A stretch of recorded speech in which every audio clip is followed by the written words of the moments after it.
Hello everybody, तो welcome to the last topic of the chapter principles of inheritance and variation. Finally हम disorders की बात करेंगे।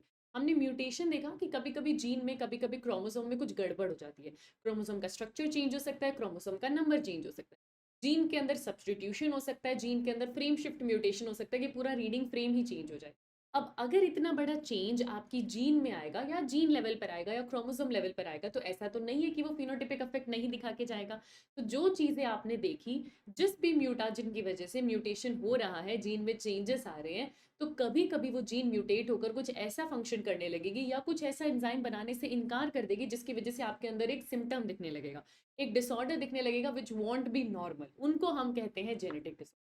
अगर जीन में चेंजेस आए हैं, सिंपल सी चीज है, तो वो कुछ ना कुछ ऐसे सिम्टम्स क्रिएट करेंगे, फिजिकल एबनॉर्मेलिटी क्रिएट कर सकते हैं, कुछ ऐसा फिनोटिपिक इफेक्ट क्रिएट करेंगे which won't be normal for you और आपको अफेक्ट करेगा। वो उनको आप क्या बोलते हो? Genetic disorder. जीन लेवल पर चेंजेस या ऑल्ट्रेशन होने की वजह से आए हुए डिसऑर्डर्स को हम क्या बोलते हैं? Genetic disorders. जेनेटिक डिसऑर्डर्स को दो चीजों में या दो ग्रुप्स में क्लासिफाई किया जाता है। एक आपके पास आता है बेटा मेंडेलियन डिसऑर्डर्स, दूसरा आपके पास आता है क्रोमोसोमल डिसऑर्डर्स। आपने दो तरीके की म्यूटेशन देखी ना, एक जीन लेवल पर थी जेनेटिक म्यूटेशन, एक क्रोमोसोम लेवल पर थी क्रोमोसोमल म्यूटेशन। क्या होता है, जब जब म्यूटेशन जीन लेवल पर होती है तब उन डिसऑर्डर्स को मेंडेलियन डिसऑर्डर्स कहा जाता है। मेंडेलियन डिसऑर्डर्स, ये वर्ड आप यूज करते हो जेनेटिक म्यूटेशन से होने वाले डिसऑर्डर्स के लिए। अगर जेनेटिक म्यूटेशंस की वजह से डिसऑर्डर्स हो रहे हैं, उन्हें हम मेंडेलियन डिसऑर्डर्स कहते हैं। क्यों? क्योंकि मेंडल को पता था कि हर एक कैरेक्टर, हर एक फिनोटाइप, जितने भी ट्रेट्स आपको दिखाई दे रहे हैं, उनको एक पेयर्ड फैक्टर रेगुलेट करता है। उसे जीन के बारे में पता था जिसे वो फैक्टर कहते थे, राइट। लेकिन क्रोमोसोम की डिस्कवरी बहुत बाद में हुई है। जब मेंडल का वर्क रीडिस्कवर हुआ है तब हमने क्रोमोसोम्स के बारे में बात की है। और हम इसमें एक छोटे लेवल पर बात नहीं करें, हम कह रहे हैं पूरा क्रोमोसोम या तो ज्यादा है या कम है, या कोई हिस्सा ही वहां से कट गया, तो उनको हम क्रोमोसोमल डिसऑर्डर्स के अंदर, वो मेंडल के क्राइटेरिया में नहीं आते। तो जेनेटिक डिसऑर्डर्स को मेंडेलियन डिसऑर्डर्स कहा जाता है, जहाँ जीन लेवल पर चेंजेस आते हैं। लेकिन जहाँ क्रोमोसोमल लेवल पर चेंजेस आते हैं उन्हें क्रोमोसोमल डिसऑर्डर्स कहते हैं। क्या लिखा हुआ है हमारे पास? Mendelian disorders are caused due to mutation और alteration in gene. Chromosomal disorders are caused due to absence और excess of abnormal arrangement of chromosome. या तो क्रोमोसोम्स अब नॉर्मल है, एक्सेस है, कम भी हो सकते हैं, एब्सेंस भी हो सकता है, एक्सेस भी हो सकते हैं, या उनके अरेंजमेंट नॉर्मल नहीं है, उसमें डिलीशन हुआ हो सकता है, इन्वर्शन हुआ हो सकता है, डुप्लीकेशन हुआ हो सकता है, ट्रांसलोकेशन हुआ हो सकता है, और इन सारी चीज़ों में अरेंजमेंट चेंज हो जाएगा। तो चाहे क्रोमोसोमल स्ट्रक्चर चेंज हो, चाहे नंबर चेंज हो, वो सारी चीज़ें किस में आती हैं? Chromosomal disorders. अब इससे पहले कि मैं आपको पेडिग्री एनालिसिस में लेके जाऊं, पेडिग्री एनालिसिस क्या है, सबसे पहले हम इस मेंडेलियन डिसऑर्डर्स को क्लासिफाई कर लेते हैं कि इसमें हम लोग क्या पढ़ने वाले हैं। बेटा यहाँ पर एक चीज आपको अच्छे से समझ में आ रही होगी, देख के बार बार मैंने भी रिपीट कर दिया कि जीन लेवल पर चेंज आ रहा है, ठीक है। अब जीन कहाँ पर प्रेजेंट है? ये जीन क्या होता है? ये जीन क्या है? कुछ नहीं, न्यूक्लियोटाइड का सीक्वेंस है, ये बात हम जानते हैं। ये जीन क्या है? कुछ नहीं है, न्यूक्लियोटाइड का सीक्वेंस है, ये बात हम जानते हैं। और ये न्यूक्लियोटाइड्स आपके क्रोमोसोम्स पर ही प्रेजेंट है, आपके डीएनए पर भी प्रेजेंट है, ये बात हमको पता है। हमारे पास क्रोमोसोम्स, या जब हम डीएनए की बात करते हैं तो हमने क्रोमोसोम लेवल पर उसको कितने में डिवाइड कर रखा है कि हमारे पास 22 पेयर ऑटोसोम है। हम ये बात करते हैं 22 पेयर हमारे पास ऑटोसोम होते हैं, और 1 पेयर हमारे पास सेक्स क्रोमोसोम होता है। 1 पेयर हमारे पास सेक्स क्रोमोसोम होता है। अगर जिस जीन में चेंजेस आए हैं, जिस जीन में ऑल्टरेशन आए हैं, अगर वो जीन ऑटोसोम वाले क्रोमोसोम पर प्रेजेंट है, तो इसे ऑटोसोमल जेनेटिक डिसऑर्डर्स कहते हैं। या वो जीन जो एक पर्टिकुलर फिनोटाइप को रेगुलेट करे, वो किसी सेक्स क्रोमोसोम पर प्रेजेंट है, तो उसको आप सेक्स रिलेटेड या सेक्स लिंक डिसीजेस के अंदर उसको पढ़ते हो। तो दो अलग अलग क्राइटेरिया आपको यहाँ पर पढ़ने होते हैं कि जो जीन में ऑल्टरेशन आया है वो कौन से क्रोमोसोम पर प्रेजेंट है। तो ये जो मेंडेलियन या जेनेटिक डिसऑर्डर्स आपके पास आते हैं, इनको आप फर्दर क्लासिफाई कर सकते हो कि जो जीन की म्यूटेशन आपको देखने को मिल रही है वो ऑटोसोम में देखने को मिल रही है, या जीन की म्यूटेशन जो आपको देखने को मिल रही है वो सेक्स क्रोमोसोम में देखने को मिल रही है। Mendelian disorders are transmitted from one generation to next. क्यों? क्योंकि चेंजेस जीन के अंदर आए हैं, और गैमेट बनते टाइम ये जीन्स जो हैं दो अलग अलग गैमेट्स के अंदर सेग्रीगेट हो जाएंगे। अब वहीं से आगे आपकी नेक्स्ट जनरेशन बनेगी फर्टिलाइजेशन से। तो अगर कोई डिसऑर्डर जीन की वजह से क्रिएट हुआ है या जीन ऑल्टरेशन की वजह से क्रिएट हुआ है, डेफिनेटली वो पेरेंट्स से आगे ऑफस्प्रिंग्स के अंदर जाएगा, यानी वो वन जनरेशन से नेक्स्ट जनरेशन में जाएगा by the laws of Mendel और प्रिंसिपल्स ऑफ इनहेरिटेंस। तो वही जो मेंडल के लॉज थे, laws of dominance, law of segregation, law of independent assortment, हर चीज में आपने क्या देखा कि पेरेंट के जीन गैमेट के अंदर आते थे, बिना ब्लेंड हुए, बिना मिक्स हुए, इक्वली सेग्रीगेट होकर वो आगे जाकर गैमेट्स के अंदर आ रहे थे। तो अगर कोई ऑल्ट्रेशन जीन में हुआ, इसका मतलब वो बच्चे में जाएगा। तो मेंडल के लॉज क्योंकि इस पर एप्लीकेबल होते हैं, इसीलिए हम जेनेटिक ऑल्टरेशन को मेंडेलियन डिसऑर्डर्स में भी काउंट करते हैं। They are mainly determined by alteration और म्यूटेशन इन सिंगल जीन। और अक्सर ऐसा देखा गया कि ज्यादातर डिसऑर्डर्स के केस में कोई एक जीन के अंदर छेड़खानी हुई होती है, पर वो एक जीन बंद हो जाने की वजह से पूरा का पूरा प्रोसेस रुक जाता है और एक डिसऑर्डर आपके अंदर देखने को मिलता है। अब ये डिसऑर्डर डोमिनेंट भी हो सकता है, ये डिसऑर्डर रिसेसिव भी हो सकता है। अगेन वेरी इंपॉर्टेंट थिंग, एक चीज हमें पता चल गया, जो जीन है उसके अंदर ऑल्टरेशन हुआ, वो जीन ऑटोसोम पर भी हो सकता है और वो सेक्स क्रोमोसोम पर भी हो सकता है। लेकिन जिस जीन में म्यूटेशन क्रिएट हुआ है, जिस जीन में ऑल्टरेशन हुआ है, हो सकता है आपकी म्यूटेशन के बाद जो चेंजेस आए हैं, वो जीन जो अपने आप को एक्सप्रेस कर रहा था, मान लेते हैं इसको इस तरीके से समझो, मान लेते हैं एक जीन है, ठीक है, जीन का नाम क्या है, एक्स जीन है। ये एक्स जीन एक एंजाइम बनाता है, ये एक्स जीन एक एंजाइम बना रहा था, नॉर्मली अपना काम कर रहा था, कोई दिक्कत की बात नहीं है। इस जीन के अंदर म्यूटेशन हुआ, म्यूटेशन होने की वजह से ये जीन एक्सप्रेस होना ही रुक गया। इस जीन का एक्सप्रेस होना रुक गया मतलब इसने एंजाइम बनाना बंद कर दिया। ऐसी म्यूटेशन को आप बोलते हो रिसेसिव काइंड ऑफ म्यूटेशन। उस केस में दोनों अलील जब तक रिसेसिव नहीं होंगे, कोई एक भी होगा तो वो आपको एंजाइम बना के दे देगा, आपको डिसऑर्डर नहीं होगा। लेकिन क्योंकि वो म्यूटेशन की वजह से एक्सप्रेशन रुका है, तो इसको आप बोलते हो रिसेसिव डिसऑर्डर। और इस केस में दोनों अलील्स रिसेसिव होंगे तभी आपको डिसऑर्डर होगा, वरना आपको डिसऑर्डर नहीं होगा। लेकिन सोचो, ये तो था नंबर 1। लेकिन सोचो दूसरा केस ऐसा है कि आपका जीन है वो एक्स एंजाइम बनाता था, अपना काम कर रहा था, उसके अंदर कुछ ऐसी म्यूटेशन हुई कि एक नया अलील बना, वो एक न्यू एंजाइम बना रहा है, एक डिफरेंट तरीके का न्यू फंक्शनल एंजाइम बनाने लग गया। अब वो इतना एक्टिव है, वो इतना डोमिनेंट है कि ऐसा नहीं है कि वो एक्सप्रेस नहीं कर रहा है, ऐसा है कि वो एक्सप्रेस कर रहा है और कुछ न्यू एंजाइम आपको बना के दे रहा है, और वो अकेला काफी है उस न्यू एंजाइम को बनाने के लिए। और वो जो नया एंजाइम बन रहा था, वो वाइल्ड एंजाइम को तो काम ही नहीं करने दे रहा था और कुछ ऐसा इफेक्ट ला रहा था जिसकी वजह से आपको डिसऑर्डर हो रहा था। तो इस केस में ऐसी म्यूटेशन को आप बोलते हो डोमिनेंट। इस केस में कोई एक अलील भी अगर प्रेजेंट हुआ, वो अपना एंजाइम बनाएगा, अपना काम कर देगा और आपके अंदर वो डिसऑर्डर है। अब जरूरी नहीं है इसी पैटर्न में आपको देखने को मिले, बट हाँ, ये डिसऑर्डर्स ऑफ कोर्स दो तरीके के हो सकते हैं, रिसेसिव हो सकते हैं, डोमिनेंट हो सकते हैं। अगर वो म्यूटेशन ऐसी हुई है कि उसने अलील को रिसेसिव कर दिया है, उस केस में आप जानते हो कि सिर्फ होमोजाइगस कंडीशन, अगर वो रिसेसिव काइंड ऑफ म्यूटेशन है तो सिर्फ होमोजाइगस कंडीशन होगी तभी आपको डिसऑर्डर आएगा, वरना डिसऑर्डर नहीं आएगा। लेकिन अगर उस म्यूटेशन ने जीन को डोमिनेंट बना दिया, कुछ ऐसा म्यूटेशन किया, एक नया जीन बना है वो भी डोमिनेंट बना है, तो हेट्रोजाइगस कंडीशन में भी आपको डिसऑर्डर हो सकता है। इतना तो हम समझ रहे हैं ना कि डिसऑर्डर म्यूटेशन की वजह से हुआ है। अब म्यूटेशन की वजह से जीन रिसेसिव भी बना हो सकता है, डोमिनेंट भी बना हो सकता है, इसीलिए कहते हैं मेंडेलियन डिसऑर्डर डोमिनेंट भी हो सकते हैं, रिसेसिव भी हो सकते हैं। और ये डिसऑर्डर पक्की बात है कि पेरेंट से ऑफस्प्रिंग में आएगा, लेकिन पेरेंट से ऑफस्प्रिंग में आने के कितने चांसेस है? क्या हर ऑफस्प्रिंग के अंदर आएगा, सिर्फ मेल में आएगा, सिर्फ फीमेल में आएगा? अगर एक डिसऑर्डर दादाजी को थी तो क्या उसके पोते में आने के चांसेस हैं, यानी ग्रैंडसन में आने के चांसेस हैं? तो ये सारी चीजें आप ट्रेस कर सकते हो, कैसे? पेडिग्री एनालिसिस से। अब हम पेडिग्री एनालिसिस को पढ़ने जाएंगे। पेडिग्री एनालिसिस क्या होता है कि कोई एक डिसऑर्डर है तो उसकी पूरी फैमिली हिस्ट्री स्टडी कर डालो।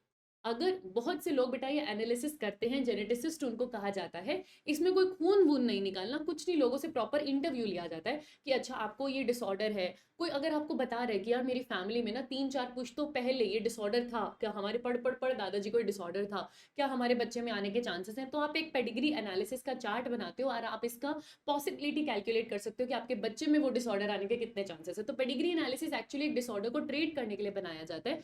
कौन से डिसऑर्डर को ट्रीट करने के लिए बनाया जाता है? Mendelian disorder. हम क्रोमोसोम की बात कभी पेडिग्री में नहीं कर सकते, क्योंकि क्रोमोसोम में जो चेंजेस आ रहे हैं उनको आप कभी ट्रेस नहीं कर सकते। उनको आप, वो अचानक एक बार कोई नॉन डिसजंक्शन की वजह से आ गए, हो सकता है वो अगली बार ना जाए। अगर किसी में क्रोमोसोमल डिसऑर्डर आया है, फॉर एग्जांपल मेरे अंदर कोई क्रोमोसोमल डिसऑर्डर है, इसका मतलब मेरे पापा या मेरी मम्मी के अंदर जब गैमेट फॉर्मेशन हो रहा था, शायद कोई नॉन डिसजंक्शन हो गया, उसकी वजह से मेरे अंदर एक एक्स्ट्रा क्रोमोसोम आ गया, है ना, मेरे अंदर एक एक्स्ट्रा क्रोमोसोम आ गया। अब जरूरी नहीं है कि वो आगे पक्का होगा ही होगा या वो आगे पक्का जाएगा ही जाएगा, इसकी कोई बात, इसकी कोई गारंटी नहीं है उस चीज के अंदर। दूसरा, मतलब हम इसको ऐसे स्पेसिफिकली नहीं कह रहे बेटा कि वो आगे जनरेशन में जाएगा या नहीं जाएगा, ये नहीं जाएगा हमेशा, ऐसा कुछ नहीं है। बट अगर आप क्रोमोसोमल डिसऑर्डर्स को स्टडी करो ना, तो ज्यादातर क्रोमोसोमल डिसऑर्डर का इफेक्ट ये होता है कि लोग स्टेराइल है। चाहे आप डाउन सिंड्रोम ले लो, आप टर्नर ले लो, आप क्लाइनफिल्टर ले लो, आप सुपर मेल ले लो, आप सुपर फीमेल ले लो, ज्यादातर स्टेरिलिटी आ जाती है उनकी तरफ। स्टेरिलिटी आ जाती है तो ऑफस्प्रिंग्स बनते ही नहीं है, तो उनके अंदर आप पेडिग्री एनालिसिस क्या ही स्टडी करोगे। वहाँ की रैंडमनेस में ये पेडिग्री एनालिसिस बनता ही नहीं है। इसलिए पेडिग्री एनालिसिस अगर आपसे कभी क्वेश्चन पूछा जाए तो मेंडेलियन डिसऑर्डर्स के लिए यूज होता है, क्रोमोसोमल डिसऑर्डर्स के लिए नहीं। वहाँ फैमिली हिस्ट्री आने की बात ही नहीं होती, क्योंकि वहाँ अक्सर जिसको डिसऑर्डर होता है वो स्टेराइल हो जाता है, आगे बच्चे पैदा ही नहीं होते। लेकिन मेंडेलियन डिसऑर्डर्स में कोई ऐसे जेनेटिक अल्ट्रेशन आते हैं जिससे स्टेरिलिटी पर या फर्टिलिटी पर कोई फर्क नहीं पड़ता, आपको ऑफस्प्रिंग देखने को मिलेंगे और आप कैलकुलेट कर सकते हो कि बच्चों में उस डिसऑर्डर के आने की कितनी पॉसिबिलिटी है। बहुत बार तो आपको पता होता है कि अच्छा पेरेंट को सिकल सेल एनीमिया था, बताओ बच्चे में आने के कितने चांसेस है, और ऐसे न्यूमेरिकल आपके पास आएंगे। पेरेंट को कलर ब्लाइंडनेस था, मदर को कलर ब्लाइंडनेस था, फादर को नहीं था, तो बताओ सन में आने के कितने चांसेस हैं, डॉटर में आने के कितने चांसेस हैं। इन सब चीज़ों के लिए हम हिस्ट्री बनाते हैं। बहुत बार पेडिग्री एनालिसिस इसलिए भी आपकी मदद करता है एक डिसऑर्डर को डायग्नोज करने, बिल्कुल डायग्नोज करने में मदद करता है कि ऐसा एक डिसऑर्डर है जो पेरेंट से बच्चों में आ रहा है, इसका मतलब वो जेनेटिक डिसऑर्डर है। अभी तक हमें पता नहीं है डिसऑर्डर कौन सा, हम नहीं समझ पा रहे, है ना। लेकिन आप एक पैटर्न अगर स्टडी करोगे उस डिसऑर्डर का, अभी हम समझेंगे कि उस पैटर्न को कैसे स्टडी किया जाता है। लेकिन अगर मेरे को बार बार ऐसे देखने को मिल रहा है कि यार दोनों पेरेंट्स में, मम्मी पापा किसी में ये डिसऑर्डर नहीं था लेकिन बच्चे में ये डिसऑर्डर आ रहा है, इसका मतलब ये डिसऑर्डर ऑटोसोमल रिसेसिव हो सकता है। तभी वो पेरेंट्स में हिडन रह गया होगा शायद, लेकिन दोनों रिसेसिव एक साथ उस बच्चे में आ गए होंगे, उस बच्चे में डिसऑर्डर आ गया होगा। तो ऐसे बहुत से अजम्पशंस हैं जिनसे आप एस्टिमेट लगा सकते हो कि शायद ये डिसऑर्डर ये वाला है। अगर मैं किसी का एक पेडिग्री चार्ट बनाऊं, 3-4 जनरेशन का पेडिग्री चार्ट बनाऊं, और मुझे कुछ ऐसा देखने को मिल रहा है कि ये डिसऑर्डर सिर्फ सिर्फ उस फैमिली के मेल्स में है, कभी फीमेल में नहीं आ रहा, इसका मतलब शायद ये डिसऑर्डर वाई पर होगा। नया डिसऑर्डर भी होगा but may be Y chromosome के जीन में कुछ तो ऑल्ट्रेशन हुआ, इसलिए ये सिर्फ मेल में आ रहा है, फीमेल्स में आ ही नहीं रहा, क्योंकि फीमेल्स में कभी वाई क्रोमोसोम आता ही नहीं। वही मुझे कोई ऐसा डिसऑर्डर देखने को मिल रहा है जो फीमेल के अंदर कभी कभी दिखता है, अगर फीमेल के अंदर नहीं भी दिखता तो मेल के अंदर आ रहा है, और अगर फादर के अंदर है तो डॉटर के अंदर आ रहा है, मदर के अंदर है तो सन के अंदर आ रहा है, ऐसे क्रिस क्रॉस हो रहा है। मदर से सन के पास जा रहा है, फादर से डॉटर के पास जा रहा है, इसका मतलब ये एक्स क्रोमोसोम पे होगा, क्योंकि एक्स क्रोमोसोम फादर अपनी डॉटर को देते हैं, मदर सन को देते हैं वहां पर, और मदर से सन में आने में एक एक्स क्रोमोसोम काफी होता है डिसऑर्डर लाने के लिए। ऐसा नहीं है कि मदर एक्स क्रोमोसोम डॉटर को नहीं देती, वो डॉटर को भी एक्स क्रोमोसोम देती है, पर सन के अंदर मदर का एक एक्स क्रोमोसोम भी डिसऑर्डर ला सकता है। इसलिए अगर कोई जीन का ऑल्टरेशन एक्स क्रोमोसोम पर हुआ है ना, तो आपको एक क्रिस क्रॉस इनहेरिटेंस देखने को मिलता है, मदर से सन में, फादर से डॉटर में। ऐसी कुछ ट्रिक्स होती है। फॉर एग्जाम्पल, अगर आपको कोई ऐसा डिसऑर्डर दिख रहा है जो कि दोनों पेरेंट्स के अंदर नहीं है, तो कभी भी बच्चे में नहीं आ रहा, कभी भी बच्चे में आ ही नहीं सकता। दोनों पेरेंट्स में नहीं है, कभी बच्चे में आ ही नहीं सकता, और अगर दोनों पेरेंट्स को, तो हर एक बच्चे में आएगा ही आएगा, इसका मतलब वो ऑटोसोमल डोमिनेंट है। अभी आप देख लोगे कैसे, तो ये कुछ अजम्पशन है जिससे हम एस्टिमेट भी लगा सकते हैं, हम डायग्नोज भी कर सकते हैं कि शायद ये ऑटोसोमल डोमिनेंट डिसऑर्डर होगा, शायद ये ऑटोसोमल रिसेसिव डिसऑर्डर होगा, इस तरीके से। और दूसरी चीज, अगर आपको इस डिसऑर्डर के बारे में पता है कि हमारे परदादा को सिकल सेल एनीमिया था, तो मुझे इतना बता दो मेरे बच्चे में अगर ये सिकल सेल एनीमिया आने के कितने चांसेस हैं, हम प्रॉपरली प्रोबेबिलिटी कैलकुलेट कर कर दे सकते हैं। ये फायदा होता है पेडिग्री एनालिसिस। पेडिग्री एनालिसिस कैसे बनाते हैं, हम एक एक का नाम नहीं लिखते, हम एक एक बच्चे का एक एक मतलब ग्रैंडफादर ग्रैंडडॉटर सबका नाम नहीं लिखा जा रहा है, यहाँ पर हम सिंबल्स का यूज करते हैं। तो पेडिग्री एनालिसिस पे अब वापस आ जाओ, यहाँ से एटलीस्ट आपको इतना समझ में आ गया होगा कि डिसऑर्डर ऑटोसोम पर भी हो सकता है, सेक्स क्रोमोसोम पर भी हो सकता है। ऑटोसोम में भी आपको दोनों तरीके के यहाँ पे डिसऑर्डर देखने को मिल सकते हैं, डोमिनेंट भी मिल सकता है, रिसेसिव भी मिल सकता है। सेक्स क्रोमोसोम में भी आपको डोमिनेंट भी मिल सकता है, रिसेसिव भी मिल सकता है। आई थिंक ये चीज हम लोगों को क्लियर है। अब वापस आ जाओ जरा पेडिग्री एनालिसिस पे। तो पेडिग्री एनालिसिस होता क्या है, या पेडिग्री होता क्या है? अगर आप डायग्राम या फैमिली ट्री बनाओ that presents a record of the inheritance of certain genetic traits for 2 or more generation, at least 2 generation तो हो, या 2 से ज्यादा हो तो और भी बढ़िया बात है, क्योंकि जितनी ज्यादा जनरेशन होंगी आप पैटर्न स्टडी करने में आपको आसानी हो जाएगी। ठीक है, अगर उस घर में कोई बेटी है, बेटी की आगे शादी हो रही है, उसको भी मतलब कंसीडर किया जाता है पूरे पेडिग्री चार्ट में। बड़े बड़े फैमिली चार्ट बनते हैं, कितने कितने पेजेस के फैमिली चार्ट बनते हैं। 2 जनरेशन तो मिनिमम एटलीस्ट लो, तभी आपको समझ में आएगा, वरना इनहेरिटेंस कैसे ही स्टडी करोगे। 2 से ज्यादा हो तो और भी बढ़िया बात।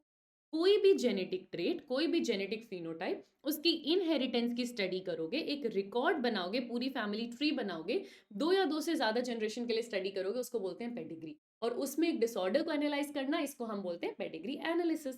तो pedigree analysis can be use to trace mendelian disorder. Mendelian disorder यानी जेनेटिक डिसऑर्डर, इसलिए हमें पता होना चाहिए मेंडेलियन डिसऑर्डर है क्या। जेनेटिक ऑल्ट्रेशन या जेनेटिक डिसऑर्डर को मेंडेलियन डिसऑर्डर कहते हैं। और उसको अगर मुझे ट्रेस करना है, उसको मुझे स्टडी करना है कि अच्छा ये कहाँ जा रहा है, और अब अगले ऑफस्प्रिंग में आने के चांसेस हैं या नहीं, तो मुझे पेडिग्री एनालिसिस करना पड़ेगा। उसके लिए हम चार्ट्स का यूज करते हैं, सिंबल्स का यूज करते हैं, ताकि पूरी फैमिली हिस्ट्री हम रिप्रेजेंट कर सके, एक फैमिली ट्री बना सके। तो पेडिग्री एक तरीके से फैमिली ट्री है। अब कौन कौन से सिंबल यूज किए जाते हैं बेटा?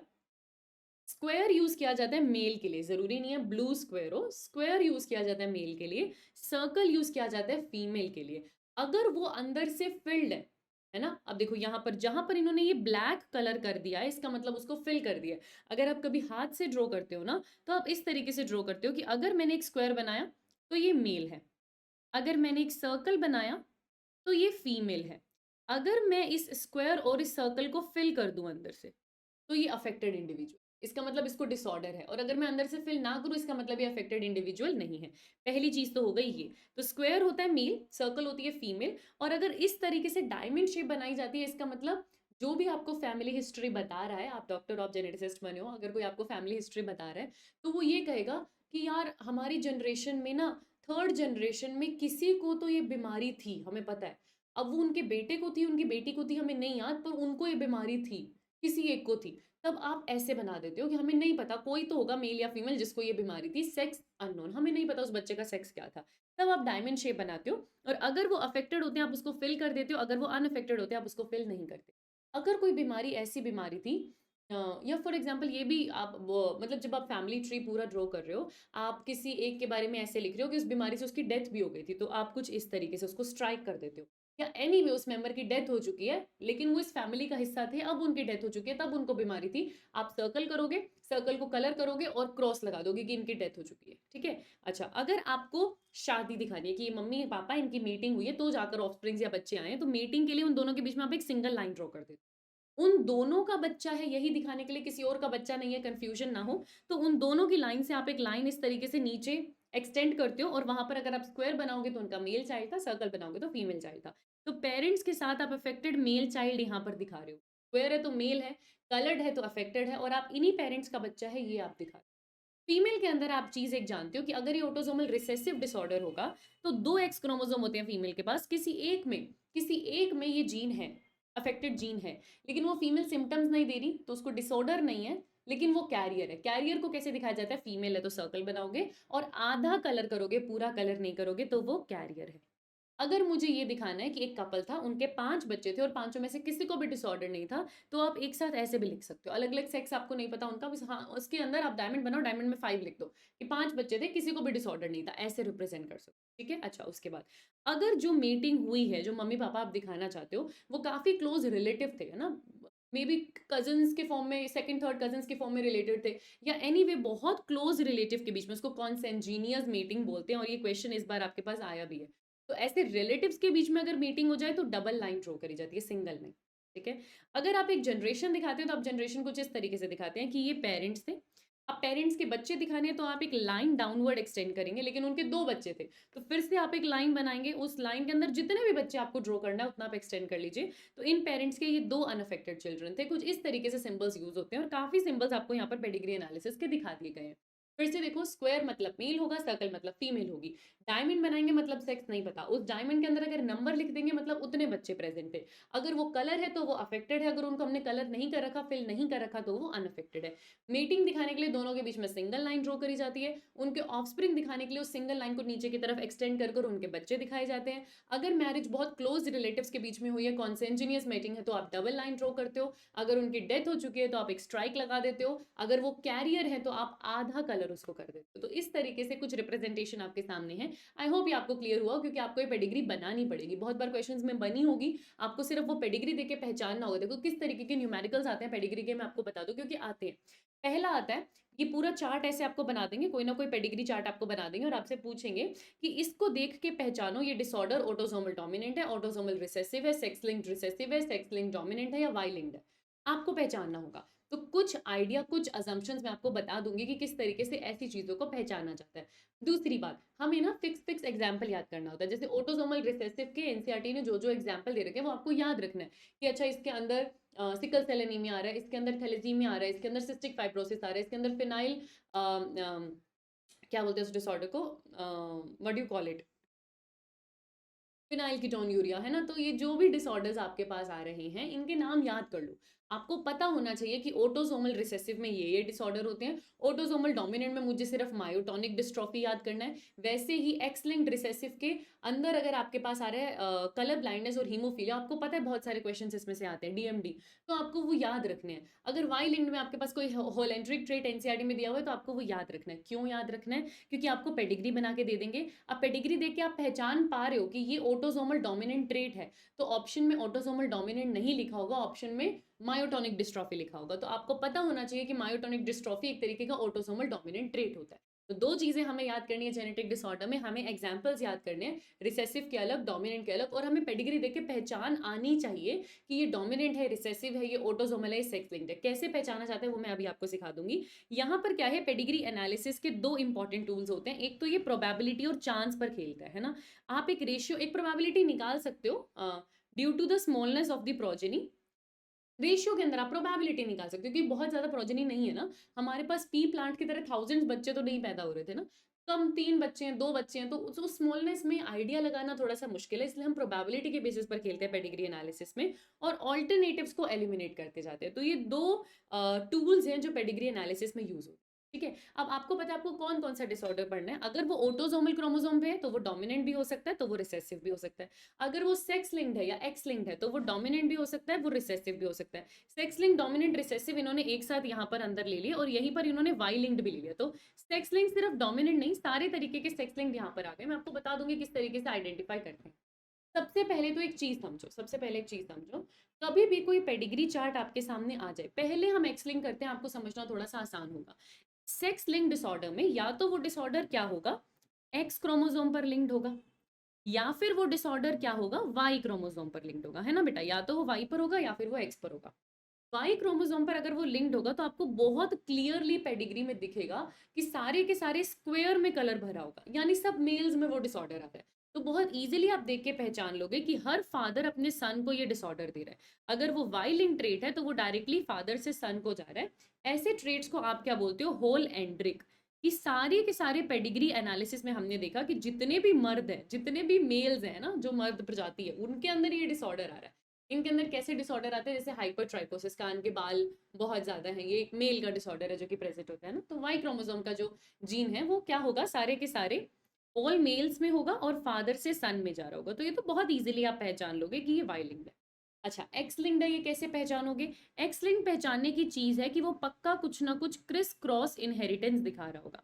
क्रिस क्रॉस का क्या मतलब होता है? क्रिस क्रॉस का ये मतलब होता है कि ये कैसे जाएगा बेटा, ये कैसे जाएगा, कैरियर फीमेल, कैरियर फीमेल से मेल को, फीमेल अगर कैरियर है, मेल को डिसऑर्डर पक्का दे रही होगी। क्रिस क्रॉस इनहेरिटेंस में फीमेल अगर कैरियर है तो मेल को डिसऑर्डर दे रही होगी। और अगर मेल को ये डिसऑर्डर है, मेल को ये डिसऑर्डर है, तो उससे पक्का पक्का फीमेल को हो सकता है डिसऑर्डर आ ही रहा हो, पक्का आ रहा हो, हर फीमेल को, हर एक फीमेल को आ रहा हो, या फिर फीमेल कैरियर बन रही हो इस डिसऑर्डर के लिए, या फिर फीमेल कैरियर बन रही हो इस डिसऑर्डर के लिए, तो वो एक्स लिंक्ड है। एक्स लिंक में लेकिन फिर भी आपको एक क्रिस क्रॉस पैटर्न देखने को मिलता है। सोचो कैसे? अगर ये एक्स लिंक्ड रिसेसिव डिसऑर्डर है, अगर ये एक्स लिंक्ड, मैं नीचे लिख देती हूँ यहाँ पे, अगर ये एक्स लिंक्ड रिसेसिव डिसऑर्डर है, थोड़ा सा बेटा अजम्पशन पे हमको चलना पड़ेगा। उसके बाद आप ड्रॉ कर देखोगे, आप सेकंड चेक जरूर करोगे कि आपका आंसर सही है या नहीं। पहले आप एक अजम्पशन लोगे ताकि आपको इजी हो जाए पहुंचना। अभी सारी चीजें न्यूमेरिकल बेस्ड है, तो न्यूमेरिकल जितने प्रैक्टिस करोगे उतना फायदा होगा। ठीक है, लेकिन मैं आपको बताती हूँ अप्रोच क्या होता है। अब हम क्लास में होते तो हम बहुत सारे क्वेश्चन प्रैक्टिस करते, पर नो वरीज, आपको बुक में यहाँ पे क्वेश्चन मिले हुए तो वहां जाइए और जरूर उसको सॉल्व करने की कोशिश करना।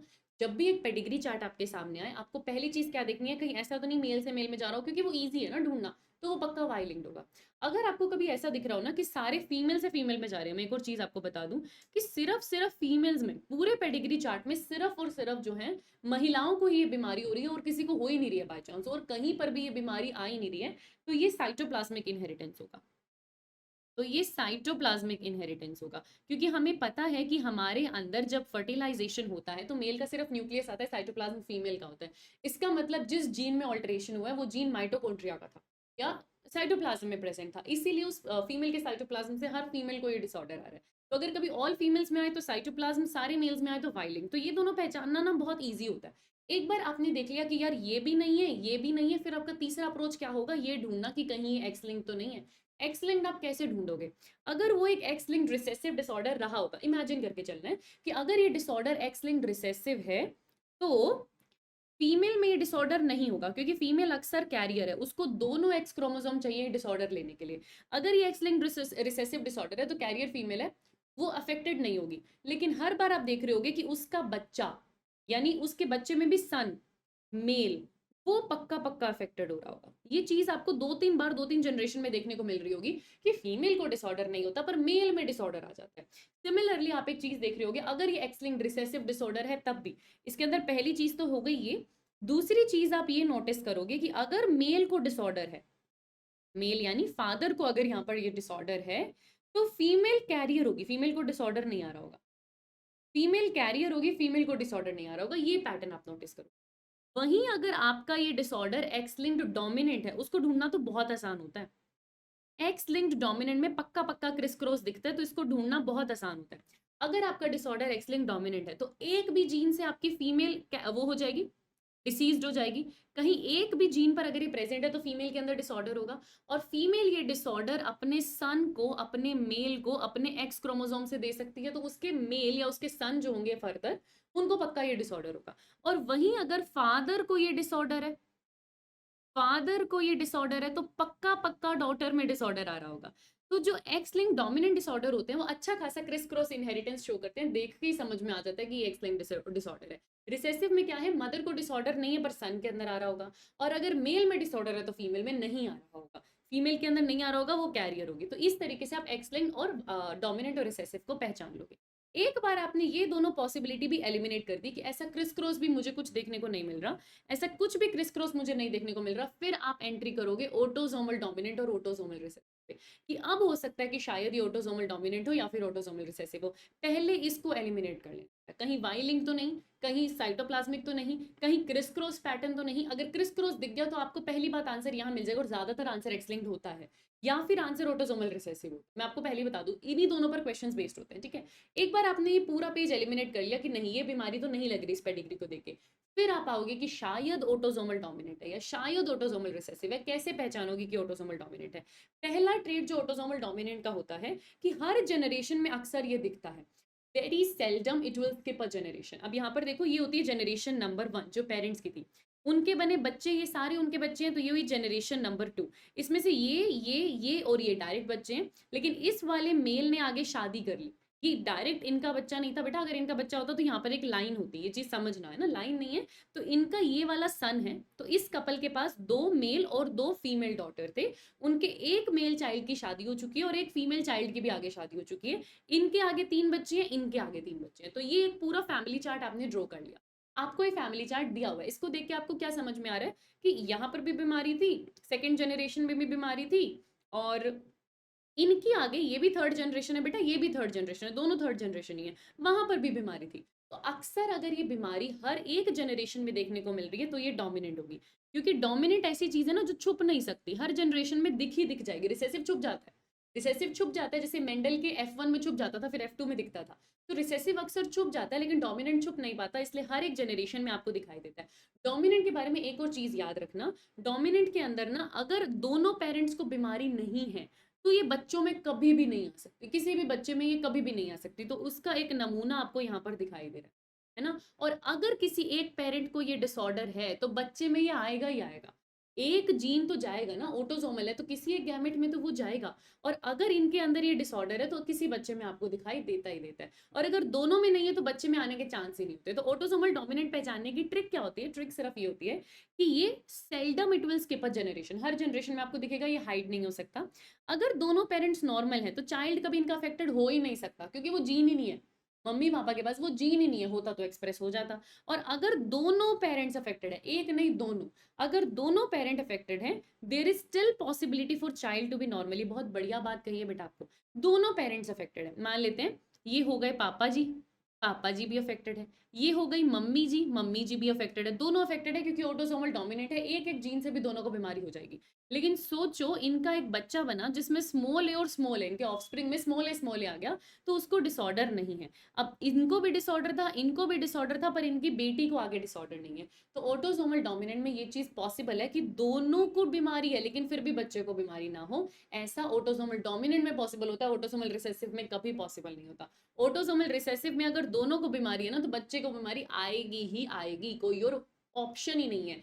ऑटोसोमल डोमिनेंट के अंदर दोनों को बीमारी थी पर फिर भी बच्चे में नहीं आई, ऐसा एक चांस हो।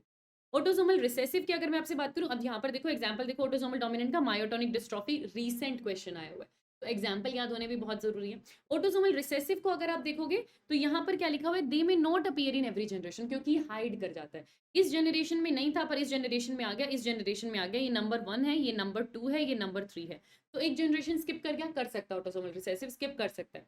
ऑटोसोमल रिसेसिव में एक बहुत अच्छी पॉसिबिलिटी है कि दोनों पेरेंट्स नॉर्मल हैं बट फिर भी उनका चाइल्ड अफेक्टेड है। देखो यहाँ पर देखो जरा, ये आपको सिकल सेल एनीमिया के लिए दिखाया हुआ है, ये जो HbS जीन होता है ये सिकल सेल एनीमिया के लिए होता है। अब यहाँ पर देखो मेल और फीमेल दोनों कैरियर थे, दोनों को डिसऑर्डर नहीं था, दोनों कैरियर थे, इसलिए दोनों में आपको ये डिसऑर्डर नहीं दिखाई दिया, लेकिन दोनों के रिसेसिव जीन जुड़ने की वजह से इनके बच्चे में इफेक्ट आपको दिखाई देगा। तो देयर इज अ पॉसिबिलिटी कि दोनों को ये डिसऑर्डर नहीं है पर बच्चे में आ जाए, ऐसा कभी ऑटोसोमल डोमिनेंट में पॉसिबल ही नहीं है। ऑटोसोमल डोमिनेंट में अगर इन दोनों को बीमारी नहीं है तो कभी बच्चे में बीमारी आ ही नहीं सकती, लेकिन ऑटोसोमल रिसेसिव में अगर दोनों को बीमारी नहीं है फिर भी बच्चे में बीमारी आती है।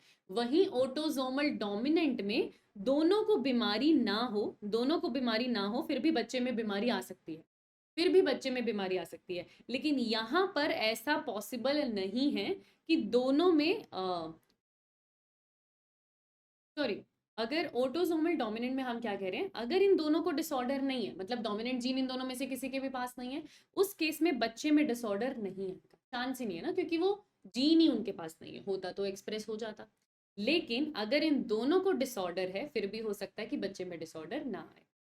वहीं अगर मैं ऑटोसोमल रिसेसिव की बात करती हूँ, इन दोनों के अंदर ये डिसऑर्डर नहीं है फिर भी बच्चे के अंदर ये डिसऑर्डर आ सकता है, इन दोनों में ये डिसऑर्डर नहीं है फिर भी बच्चे में डिसऑर्डर, फिर भी बच्चे में डिसऑर्डर आ सकता है। और अगर एक और बात सोचो, ये मेल है, ये फीमेल है, ठीक है, इनको भी डिसऑर्डर है, इसको भी डिसऑर्डर है, अगर इन दोनों को डिसऑर्डर है इसका मतलब पक्का दोनों के पास दोनों रिसेसिव जीन होंगे। तो क्या इनका कोई भी बच्चा ऐसा बन सकता है जिसमें डिसऑर्डर ना हो? पॉसिबल ही नहीं है, उस बच्चे में डिसऑर्डर पक्का आएगा। अगर दोनों मम्मी पापा को डिसऑर्डर है तो उस बच्चे में डिसऑर्डर पक्का आएगा क्योंकि ऑटोसोमल रिसेसिव है। वहीं आपने डोमिनेंट में क्या देखा था कि दोनों को डिसऑर्डर था फिर भी बच्चे में डिसऑर्डर, तो ये ऑटोसोमल डोमिनेंट में पॉसिबल। तो ये कुछ बेटा पॉसिबिलिटी के स्कैन होते हैं जिससे आप आइडिया लगा सकते हो। क्रिस क्रॉस इनहेरिटेंस मिलेगा तो ये एक्स लिंक्ड हो सकता है। अगर आपको हर जनरेशन में दिख रहा है तो डोमिनेंट हो सकता है, हर जनरेशन में नहीं दिख रहा तो रिसेसिव हो सकता है। रिसेसिव में बस एक चीज ढूंढना कि दोनों पेरेंट को डिसऑर्डर नहीं है लेकिन बच्चे में आ रहा है तो ये पक्का रिसेसिव, दोनों पेरेंट को नहीं है लेकिन बच्चे में आ रहा है तो ये पक्का पक्का रिसेसिव होगा। और डोमिनेंट के केस में दोनों को है लेकिन फिर भी बच्चे में नहीं है, ये डोमिनेंट का केस, ये डोमिनेंट का केस होता है। इतना ढूंढोगे तो भी आपका काम चल सकता है। कैसे ढूंढना ही आपको पता चल गया, अब एग्जाम्पल्स याद कर लो क्योंकि क्वेश्चन आपके पास डायरेक्ट डायरेक्ट एग्जाम्पल से आते हैं। तो जीन म्यूटेशन हम लोग देखने वाले, पहले हम ऑटोसोम में देखेंगे फिर हम रिसेसिव में देखेंगे। जीन म्यूटेशन हम देखेंगे, पहले हम ऑटोसोम में देखेंगे फिर हम रिसेसिव में देखेंगे। पहले ऑटोसोम और फिर सेक्स लिंक डिसऑर्डर्स देखेंगे ना, रिसेसिव नहीं। ऑटोसोम में भी आप दोनों देखोगे डोमिनेंट और रिसेसिव, और सेक्स लिंक भी आप दोनों देखोगे डोमिनेंट और रिसेसिव। ऑटोसोम में अगर मैं सबसे पहले आपसे बात करूं तो जीन म्यूटेशन इन ऑटोसोम, हम किसकी बात कर रहे हैं? रिसेसिव की बात कर रहे हैं। अब रिसेसिव के अंदर कौन कौन से डिसऑर्डर आते हैं देखो बेटा, अच्छे से देख लो। एक एग्जांपल इसके अंदर आ रहा है एल्बिनिज्म। एल्बिनिज्म डायरेक्टली एनसीईआरटी के अंदर वहीं पर जहां पर हम जेनेटिक डिसऑर्डर की बात करें नहीं बोला हुआ, बट एल्बिनिज्म एक ऐसी चीज है ना जो पता होनी चाहिए कि ऑटोसोमल रिसेसिव होता है, क्वेश्चन आ सकता है, ठीक है। उसके बाद sickle cell anaemia, very very important, autosomal recessive disorder है, कभी मत भूलना, बहुत सारे न्यूमेरिकल आएंगे सॉल्व करने के लिए। सिकल सेल एनीमिया और थैलेसीमिया दोनों ब्लड डिसऑर्डर होते हैं, एक क्वालिटेटिव होता है एक क्वांटिटेटिव होता है, इसको लेकर बहुत क्वेश्चन पूछे जाते हैं। तो ये दोनों चीजें, एक आपके पास क्या हुआ बेटा थैलेसीमिया, एक आपके पास क्या हुआ सिकल सेल एनीमिया, दोनों ऑटोसोमल रिसेसिव है मत भूलना। एक एल्बिनिज्म आ गया आपके पास, उसके सिवा सिस्टिक फाइब्रोसिस और फिनाइलकेटोन्यूरिया, ये सारे एग्जांपल, ये 5 मेन एग्जांपल ऑटोसोमल रिसेसिव के आपके पास आएंगे। ऑटोसोमल डोमिनेंट की अगर मैं बात करूं तो मायोटोनिक डिस्ट्रॉफी मेन एग्जांपल जो एनसीईआरटी में दिया हुआ है, जो 2022 में आया भी था, मैंने आपको दिखाया, ये आपको याद रखना है बहुत अच्छे से। एल्जाइमर भी इसके अंदर आता है, याद रह गया तो ठीक है, याद नहीं रह गया तो ठीक है, पर मायोटोनिक डिस्ट्रॉफी मत भूलना कि ऑटोसोमल डोमिनेंट में आता है। दोबारा से याद कर लो, एक पेज पे एक साथ लिख लो, क्योंकि नाम पता होना बहुत ज़रूरी है अगर यहाँ से न्यूमेरिकल आता है तो। सबका कुछ-कुछ कैरेक्टराइज़ेशन है वो हम ज़रूर पढ़ लेंगे, लेकिन उससे पहले आपको पता होना चाहिए कि ऑटोसोमल में आपके पास रिसेसिव भी आएँगे डिसऑर्डर्स और डोमिनेंट भी आएँगे, है ना? डोमिनेंट म्यूटेशन की वजह से और रिसेसिव म्यूटेशन की वजह से आए हुए दोनों चीज़ें आपके पास आएँगी। रिसेसिव के अंदर आपके पास कौन-कौन सा आ रहा है? सबसे मेन आपके पास आ रहा है sickle cell anaemia, sickle cell anaemia. फिर आपके पास आ रहा है बेटा थैलेसीमिया, दोनों बहुत इंपॉर्टेंट एग्जाम्पल हैं। फिर आपके पास आ रहा है क्या? Cystic fibrosis. अब ये सब एनसीईआरटी के एग्जाम्पल हैं तो आपको आने चाहिए, काफी अच्छे से आने चाहिए। सिस्टिक फाइब्रोसिस, सिस्टिक फाइब्रोसिस के बाद आ रहा है फिनाइल कीटोन्यूरिया। ये 4 एग्जाम्पल तो बहुत इंपॉर्टेंट हैं ही। उसके सिवा अगर आपको याद रह जाए तो एल्बिनिज्म मदद करेगा, है ना? डोमिनेंट, ऑटोसोमल डोमिनेंट की अगर मैं बात करूं तो सबसे इंपॉर्टेंट है मायोटोनिक डिस्ट्रॉफी। सबसे इंपॉर्टेंट है मायोटोनिक डिस्ट्रॉफी। और अगर आपको याद रह जाए तो एल्जाइमर्स। इसीलिए जो सेकंड इंपॉर्टेंट है वो भी हमने इंक्लूड कर लिया है, बट हाँ ये नाम आपको जरूर आने चाहिए। मैं हाईलाइट कर देती हूँ, सिकल सेल, थैलेसीमिया, सिस्टिक फिनाइलकीटोन्यूरिया और यहाँ पे मायोटोनिक, ये आपको पक्का से पता होना चाहिए। एल्बिनिज्म में हुआ क्या बेटा? कौन सा जीन आपका रिसेसिव हो गया? एक जीन था जो टायरोसिनेस कर एक एंजाइम बना रहा था, यहाँ पर लिखा होगा। ऑटोसोमल रिसेसिव है, ये बात हमको पता है। एंजाइम बनता होता है टायरोसिनेस कर ये टायरोसिनेस का जो एंजाइम है ये hydroxy phenyl alanine, di hydroxy phenyl alanine को कन्वर्ट करता है मिलेनिन में, और मिलेनिन की वजह से कलर आता है। अब क्योंकि ये एंजाइम ही बनना बंद हो गया तो मिलेनिन पिगमेंट बनना फिनाइल एलेनिन से बंद हो जाएगा, और क्योंकि वो बंद हो जाएगा तो बॉडी पर मिलेनिन नहीं है तो कलर नहीं है, तो एल्बिनिज्म आपको दिखाई देगा, है ना? नॉर्मल अलील होता था कैपिटल ए, म्यूटेशन हुआ अब वो रिसेसिव हो गया स्मॉल ए, और जिस इंडिविजुअल के अंदर ये होमोजाइगस रिसेसिव फॉर्म में प्रेजेंट होगा स्मॉल ए, उसको ये डिसऑर्डर होगा। ऑटोसोमल रिसेसिव डिसऑर्डर तभी लगता है कि अगर उस पर्सन के अंदर होमोजाइगस रिसेसिव कंडीशन हो, तभी वो डिसीज्ड होता है, तभी तो ऑटोसोमल रिसेसिव कह रहे हैं ना उसको। तो दोनों जो सेट हैं वो आपके पास होमोजाइगस रिसेसिव कंडीशन में प्रेजेंट होने चाहिए। जो एल्बिनोज होते हैं या जिनको एल्बिनिज्म होता है उनकी बॉडी में कहीं पर भी डार्क पिगमेंट नहीं है, मेलानिन नहीं है, स्किन एकदम व्हाइट होती है। आपने देखे होंगे जिनको एल्बिनिज्म होती है, ऐसे पूरा एकदम लाइट लाइट स्किन पिगमेंटेशन है, कहीं कलर है ही नहीं, हेयर में, स्किन में, आईरिस में, उनको देखने में भी दिक्कत होती है, थोड़ा विजन पुअर होता है, लेकिन फिर भी हाँ नॉर्मल जिंदगी जी लेते हैं, बस बॉडी में कहीं कलर नहीं है, डार्क पिगमेंटेशन है ही नहीं, क्योंकि मेलानिन बनता ही नहीं। मेलानिन बनाने के लिए टायरोसिनेस चाहिए, वो इनके पास होता ही नहीं, सीधी सी बात है। फिर आपके पास आता है एक बहुत इंपॉर्टेंट एग्जांपल जो कि है सिकल सेल अनीमिया। अब अनीमिया से भी ऐसे ही आप समझ रहे हैं हीमोग्लोबिन का जो है प्रोडक्शन अच्छा नहीं है, तो अनीमिक है वो पर्सन। और सिकल सेल इसलिए बोला क्योंकि आरबीसी की शेप सिकल शेप की हो जाती है। ऑफ कोर्स ये ब्लड का डिसऑर्डर है, आरबीसी की शेप अफेक्ट हो रही है, हीमोग्लोबिन का अमाउंट अफेक्ट हो रहा है, तो ये ब्लड का डिसऑर्डर है।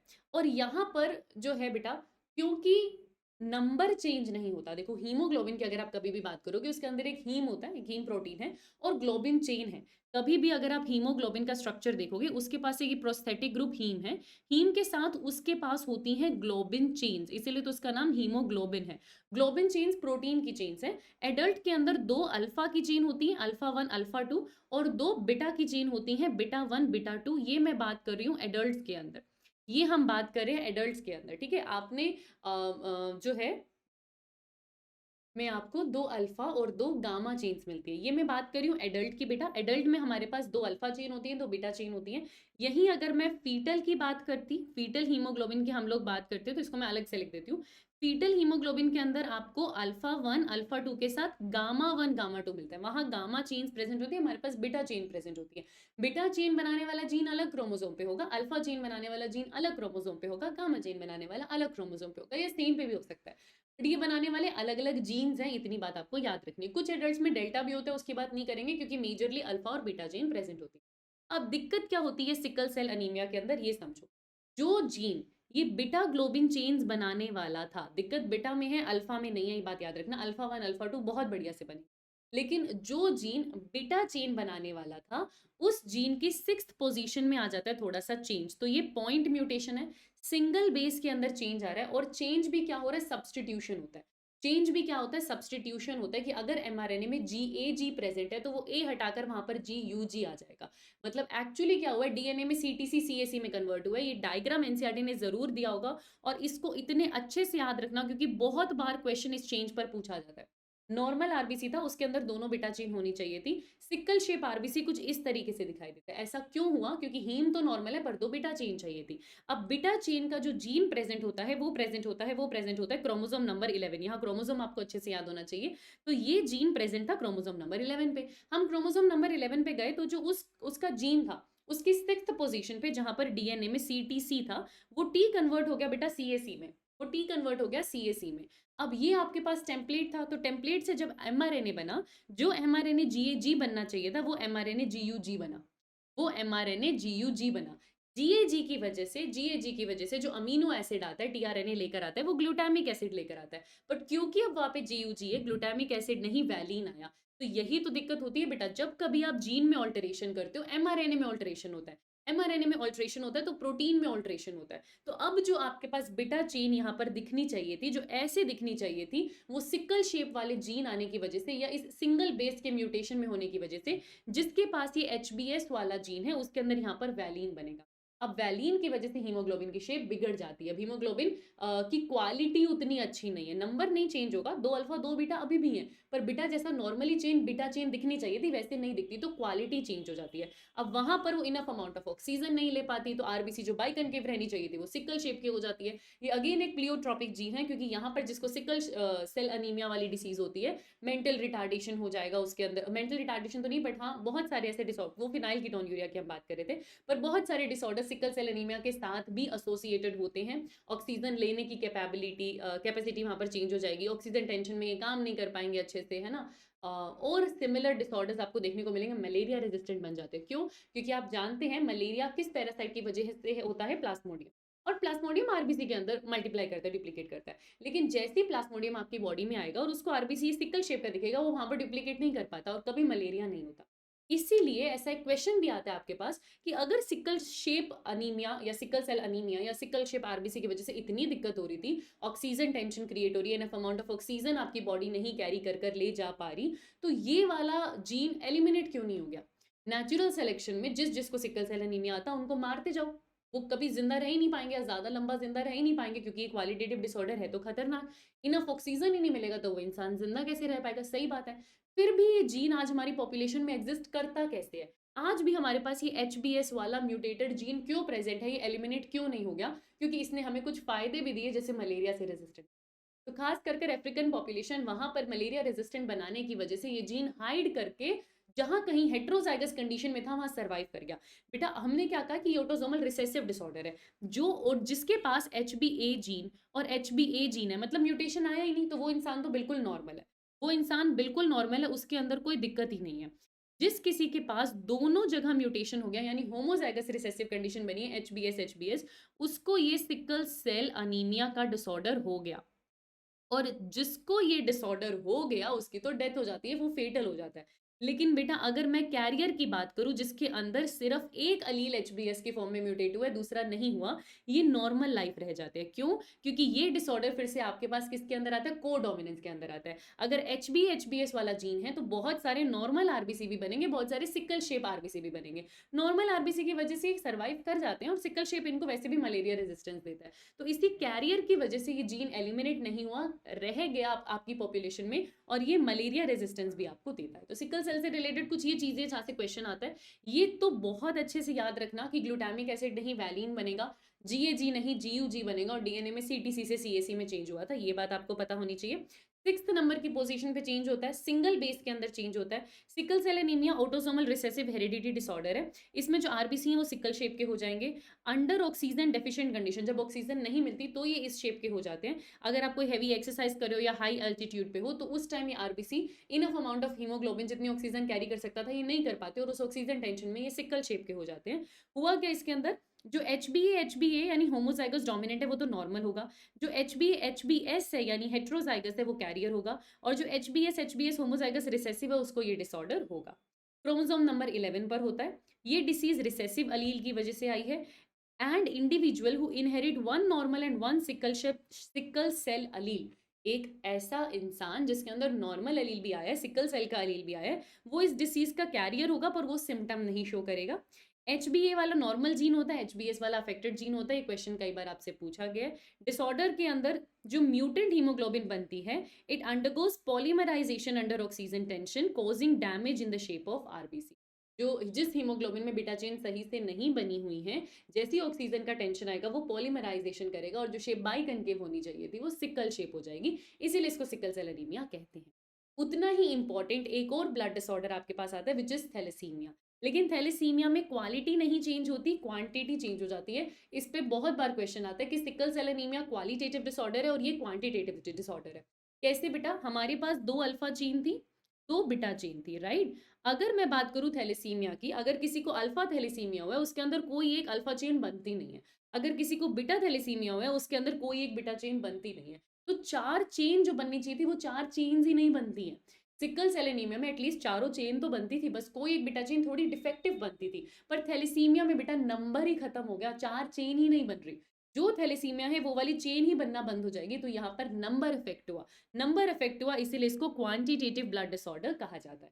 तो थैलेसीमिया एक ब्लड डिसीज है, ऑटोसोमल रिसेसिव डिसीज है। इसका मतलब ये उन चिल्ड्रन में आएगी जिनके दोनों पेरेंट्स कैरियर होंगे उस डिफेक्टिव जीन के लिए। दोनों पेरेंट्स एटलीस्ट कैरियर होने चाहिए, तभी जाकर वो चाइल्ड में होमोजाइगस रिसेसिव कंडीशन आ पाएगी। एटलीस्ट अगर वो कैरियर होंगे तभी आएगी। और अगर उस बच्चे में ऑटोसोमल रिसेसिव का होमोजाइगस कंडीशन प्रेजेंट है तो उसको थैलेसीमिया होगा। The defect can occur as a result of gene mutation और डिलीशन। जैसे वहां पर हमने बात करी सिकल सेल एनीमिया में कि वो सिंगल बेस सब्सटीट्यूशन हुआ था ना, सिंगल बेस म्यूटेशन हुआ था। यहाँ पर भी कह रहे हैं जीन का म्यूटेशन हुआ हो सकता है, डिलीशन हुआ हो सकता है, which affects the production of globin chain in haemoglobin. वो जीन ही डिलीट हो गया, वो जीन ही डिलीट हो गया जो कि ग्लोबिन चेन बना रहा था, वहां पर सब्सटीट्यूट हुआ, यहाँ पर डिलीशन हो गया। वो जीन खत्म ही हो गया म्यूटेशन की वजह से, जो कि ये बीटा चेन या अल्फा चेन बना रहा था, जिसकी वजह से ग्लोबिन चेन बनी ही नहीं। 2 तरीके का मेजरली आपको थैलेसीमिया पढ़ना होता है, एक अल्फा थैलेसीमिया होता है बेटा, एक बीटा थैलेसीमिया होता है। It is transmitted from unaffected carrier heterozygous parent to offspring. Parent carrier है, उनमें डिसऑर्डर नहीं था, वो अनअफेक्टेड थे क्योंकि उनके अंदर एक भी जीन था तो काम चल जा रहा था। लेकिन अगर होमोजाइगस रिसेसिव कंडीशन ऑफस्प्रिंग के अंदर क्रिएट हो गई तो उसको ये डिसऑर्डर होगा। अल्फा थैलेसीमिया और बीटा थैलेसीमिया में अल्फा चेन बनाने के जीन अलग क्रोमोसोम पे होते हैं, बीटा चेन बनाने के जीन अलग क्रोमोसोम पे होते हैं। बीटा चेन बनाने का जीन क्रोमोसोम नंबर 11 पर है, ये आप सिकल सेल एनीमिया में देख के आए हो क्योंकि वहां पे बीटा चेन की क्वालिटी खराब हो जाती है। तो क्रोमोसोम नंबर 11 के अंदर ही चेंजेस आए थे उसके 6th नंबर के जीन में, है ना। सिमिलरली बेटा यहाँ पर भी आपको पता है क्रोमोसोम नंबर 11 है, वहां पर बीटा चेन वाला जीन होगा। अगर वो जीन कुछ इस तरीके से डिलीट हो जाए कि बीटा चेन का प्रोडक्शन ही रुक जाए, बीटा चेन का प्रोडक्शन ही रुक जाए, वो वाला जीन ही खत्म हो जाए, तो बीटा चेन बनाने वाले जीन को क्या कहा जाता है? HBB gene. ये जीन के नाम भी प्लीज याद रखना। क्यों कह रही हूँ याद रखना? क्योंकि एनसीईआरटी में मेंशन है, और अगर एनसीईआरटी में मेंशन है तो वो बहुत इंपॉर्टेंट है। जैसे यहाँ पर आपने बारी बारी जीन का नेम देखा, सिकल सेल के अंदर इन्होंने क्या बोला, हीमोग्लोबिन के ऊपर इन्होंने सुपरस्क्रिप्ट पर ए लिखा है और एस लिखा है। अगर ए लिखा है तो वो नॉर्मल आरबीसी बना रहा है, अगर एस लिखा है तो वो सिकल शेप आरबीसी बना रहा है, क्योंकि यहाँ पर चेन अफेक्ट नहीं हो रही, चेन का टाइप अफेक्ट हो रहा है, जिसकी वजह से उतनी अच्छी क्वालिटी नहीं बन रही है ना। तो HbA HbS। लेकिन वहीं जब भी आप थैलेसीमिया की बात करते हो और अगर बीटा थैलेसीमिया की बात करते हो तो जीन को कहते हैं HBB। अगर दोनों तरफ आपके पास ये HBB जीन नहीं है, रिसेसिव फॉर्म में है, तो बीटा चेन नहीं बनेगी। वहीं अगर मैं अल्फा थैलेसीमिया की बात करती हूँ तो अल्फा चेन ही नहीं बनती, उसकी प्रोडक्शन रुक जाती है। अल्फा चेन का जो जीन होता है वो क्रोमोसोम नंबर 16 पर प्रेजेंट होता है, 11 पर नहीं प्रेजेंट होता। इसके 2 जीन्स होते हैं, HbA या अल्फा बनाने वाले 1 और HbA2। बीटा के लिए क्या है? HbB। अल्फा के लिए क्या है? HbA1 HbA2। बेटा ये एनसीईआरटी में मेंशन है तो प्लीज आपको क्रोमोसोम नंबर भी याद होना चाहिए बहुत अच्छे से, और आपको जो है जीन का नाम भी बहुत अच्छे से याद होना चाहिए। इसमें आपकी अल्फा चेन नहीं बनेगी, इसमें आपकी बीटा चेन नहीं बनेगी, ये क्वांटिटेटिव डिसऑर्डर होता है। HbA1 HbA2 chromosome number 16, HbB chromosome number 11। मैं बार बार रिपीट कर रही हूँ क्योंकि आपको आना चाहिए। तो यहाँ क्वांटिटी और क्वालिटी पर क्वेश्चन आएगा, बात याद रखना। क्रोमोसोम नंबर याद रखना, किसमें चेन की क्वालिटी खराब होती है, किसमें चेन बनती ही नहीं है, ये डिफरेंस प्लीज याद रखना। और दोनों ऑटोसोमल रिसेसिव है, क्वेश्चन सॉल्व करने में आपकी मदद करेंगे।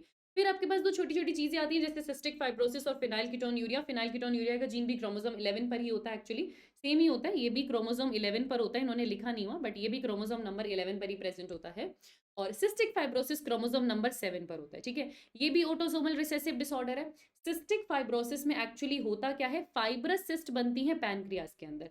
ये आपको बच्चों में, चिल्ड्रन में और यंग एडल्ट में देखने को मिलेगा। ये रिसेसिव अलील की वजह से है, जो कि क्रोमोसोम नंबर 7 पे है। सिस्टिक फाइब्रोसिस में फाइब्रस सिस्ट बनती हैं, पैनक्रियाज के अंदर बनती हैं। उसकी वजह से थिक म्यूकस वहां पर हो जाता है आपके सिक्रीटरी ऑर्गन्स में। Various secretory organs including skin, lung, pancreas, liver due to the production of defective glycoprotein। एक ग्लाइकोप्रोटीन नहीं बना, सिस्ट बन गई है, थिक म्यूकस इकट्ठा हो गया है। ये स्किन में होगा, लंग्स में भी होता है, पैनक्रियाज में भी होता है, लिवर में भी होता है। बहुत से सिक्रीटरी ऑर्गन्स में थिक म्यूकस अक्यूमुलेट हो जाएगा और सिस्ट बन जाएगी, उसे आप सिस्टिक फाइब्रोसिस कहते हो। सिम्टम्स पे आज तक क्वेश्चन आया नहीं, तो नहीं भी याद रहे तो चलेगा। यहाँ पर क्रोमोसोम नंबर भी नहीं याद रहे तो चलेगा। बस इतना याद रखना कि ये एक ऑटोसोमल रिसेसिव डिसऑर्डर है, उतना जरूर याद रखना। फिर आप बात करते हो फिनाइल कीटोन्यूरिया। इसके बारे में आप पहले भी पढ़ चुके हो, ये प्लियोट्रोपिक जीन में आपने इसके बारे में पढ़ा था कि एक जीन में चेंजेस आए पर बहुत सारे इफेक्ट आपको देखने को मिलते हैं, जैसे मेंटल रिटार्डेशन यहाँ पर आपको देखने को मिलता है, एल्बिनिज्म आपको यहाँ पर देखने को मिलता है क्योंकि स्किन का कलर खत्म हो चुका होता है, तो बहुत सारे हेयर लॉस हो जाएगा, बहुत सारे ऐसे सिम्टम्स आपको फिनाइल कीटोन्यूरिया में देखने को मिलेंगे। हुआ क्या था फिनाइल कीटोन्यूरिया में? ऑटोसोमल रिसेसिव डिसऑर्डर था।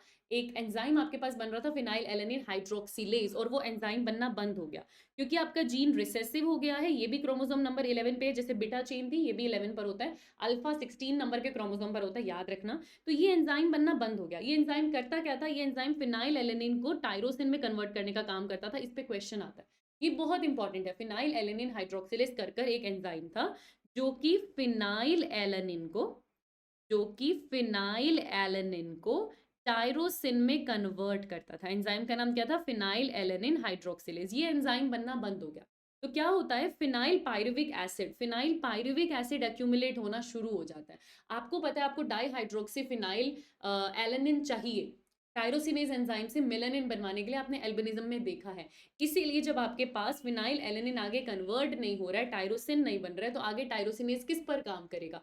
फिर से मेलानिन नहीं बनेगा और स्किन पिगमेंटेशन कम हो जाएगी। तो ये सारी चीजें ना इंटरलिंक्ड होती है। आप बस इतना याद रखना कि ये वाला एंजाइम नहीं बन रहा, जिसकी वजह से टायरोसिन में कन्वर्शन नहीं हो पा रहा। तो फिनाइल एलेनिन क्या होगा? अक्यूमुलेट करेगा, अक्यूमुलेट कर फिनाइल पायरुविक एसिड बनाएगा। अब वो फिनाइल पायरुविक एसिड यूरिन से ही बाहर एक्यूमुलेट होगा, डार्क कलर का आपका यूरिन बनेगा, है ना, डार्क कलर का यूरिन बनेगा, ब्लैक यूरिन बनता है इसके अंदर। अब एब्सॉर्प्शन किडनी के अंदर खत्म हो जाता है। फिनाइल पायरुविक एसिड अगर ब्रेन में आ जाए तो मेंटल रिटार्डेशन करता है। तो बहुत सारे फीचर्स आपको देखने को मिलते हैं। यूरिन डार्क कलर का बनेगा, स्किन पिगमेंटेशन अच्छी नहीं होगी, मेंटल रिटार्डेशन होगा। ये सारी चीजें फिनाइल कीटोन्यूरिया से रिलेटेड हैं। और फिनाइल कीटोन्यूरिया एक autosomal recessive disorder. Autosomal dominant की बात करूं तो एक मेजर एग्जांपल जो आपको याद रखना है वो है मायोटोनिक डिस्ट्रॉफी। मायोटोनिक डिस्ट्रॉफी के अंदर बहुत हाई अमाउंट में मसल कॉन्ट्रैक्शन में रहती है। मसल की इरेक्टिबिलिटी, मसल की कॉन्ट्रैक्टिबिलिटी बहुत ज़्यादा है। रिलैक्स हो ही नहीं रही है आपकी मसल, तो मसल फटीग आ जाएगा, मसल डिटोरिएट कर जाएगी, वेस्ट कर जाएगी, खास कर नेक की मसल और फेस की muscle. Along with these symptoms include frontal बॉल्डिंग, यहाँ से बाल चले जाएंगे, हाइपोगोनाडिज्म, गोनाड्स का साइज छोटा हो जाएगा, कार्डियक इरेगुलरिटीज रहेगी। तो मायोटोनिक डिस्ट्रॉफी ऑटोसोमल डोमिनेंट है। ऑटोसोमल डोमिनेंट कहने का क्या मतलब हुआ? ऑटोसोमल डोमिनेंट कहने का ये मतलब हुआ कि अगर दोनों पेरेंट्स को डिसऑर्डर है तो भी हो सकता है बच्चे में डिसऑर्डर ना आए, और अगर दोनों पेरेंट को डिसऑर्डर नहीं है तो कभी ये बच्चे में आएगा ही नहीं। डोमिनेंट है इसका मतलब एक जीन भी काफी है इस डिसऑर्डर के लिए। क्रोमोसोम नंबर नहीं दे रखा तो आपको याद नहीं रखना, लेकिन आप प्लीज क्रोमोसोम नंबर जो है बीटा चेन का क्रोमोसोम नंबर 11 है, ये जरूर से याद रखेंगे। अल्फा चेन का क्रोमोसोम नंबर 16 है, ये जरूर से याद रखेंगे। फिनाइल एलेनिन जो है फिनाइल टायरोसिनेज, सॉरी आपकी डिसीज का क्या नाम है? Phenyl ketonuria. फिनाइल कीटोन्यूरिया के लिए भी क्रोमोसोम नंबर 11 ही रिस्पॉन्सिबल होता है, तो वो भी आपको याद रखना है क्योंकि वो फिनाइल एलेनिन हाइड्रोक्सिलेज बनाता है। क्रोमोसोम नंबर 11 ना इंपॉर्टेंट है, उसको याद रखना भी, दैट इज वेरी इंपॉर्टेंट, ठीक है। अच्छा, यहाँ पर क्रोमोसोम नंबर नहीं दे रखा, नहीं याद रखना, क्वेश्चन सिर्फ नाम से आएगा, मायोटोनिक डिस्ट्रॉफी। इतना याद रखना, लगातार कॉन्ट्रैक्शन की वजह से मसल फटीग हो रहा है, मसल वेस्ट कर जा रही है ना, और गोनाड्स का साइज छोटा हो जा रहा है, मेंटल रिटार्डेशन तो हर चीज में हो ही जाता है, कार्डियक इरेगुलरिटीज, ये सारी चीजें। एल्जाइमर्स के बारे में आपने सुना होगा, ये एक न्यूरो डीजेनरेटिव डिसऑर्डर होता है। इसके अंदर क्या हो रहा है?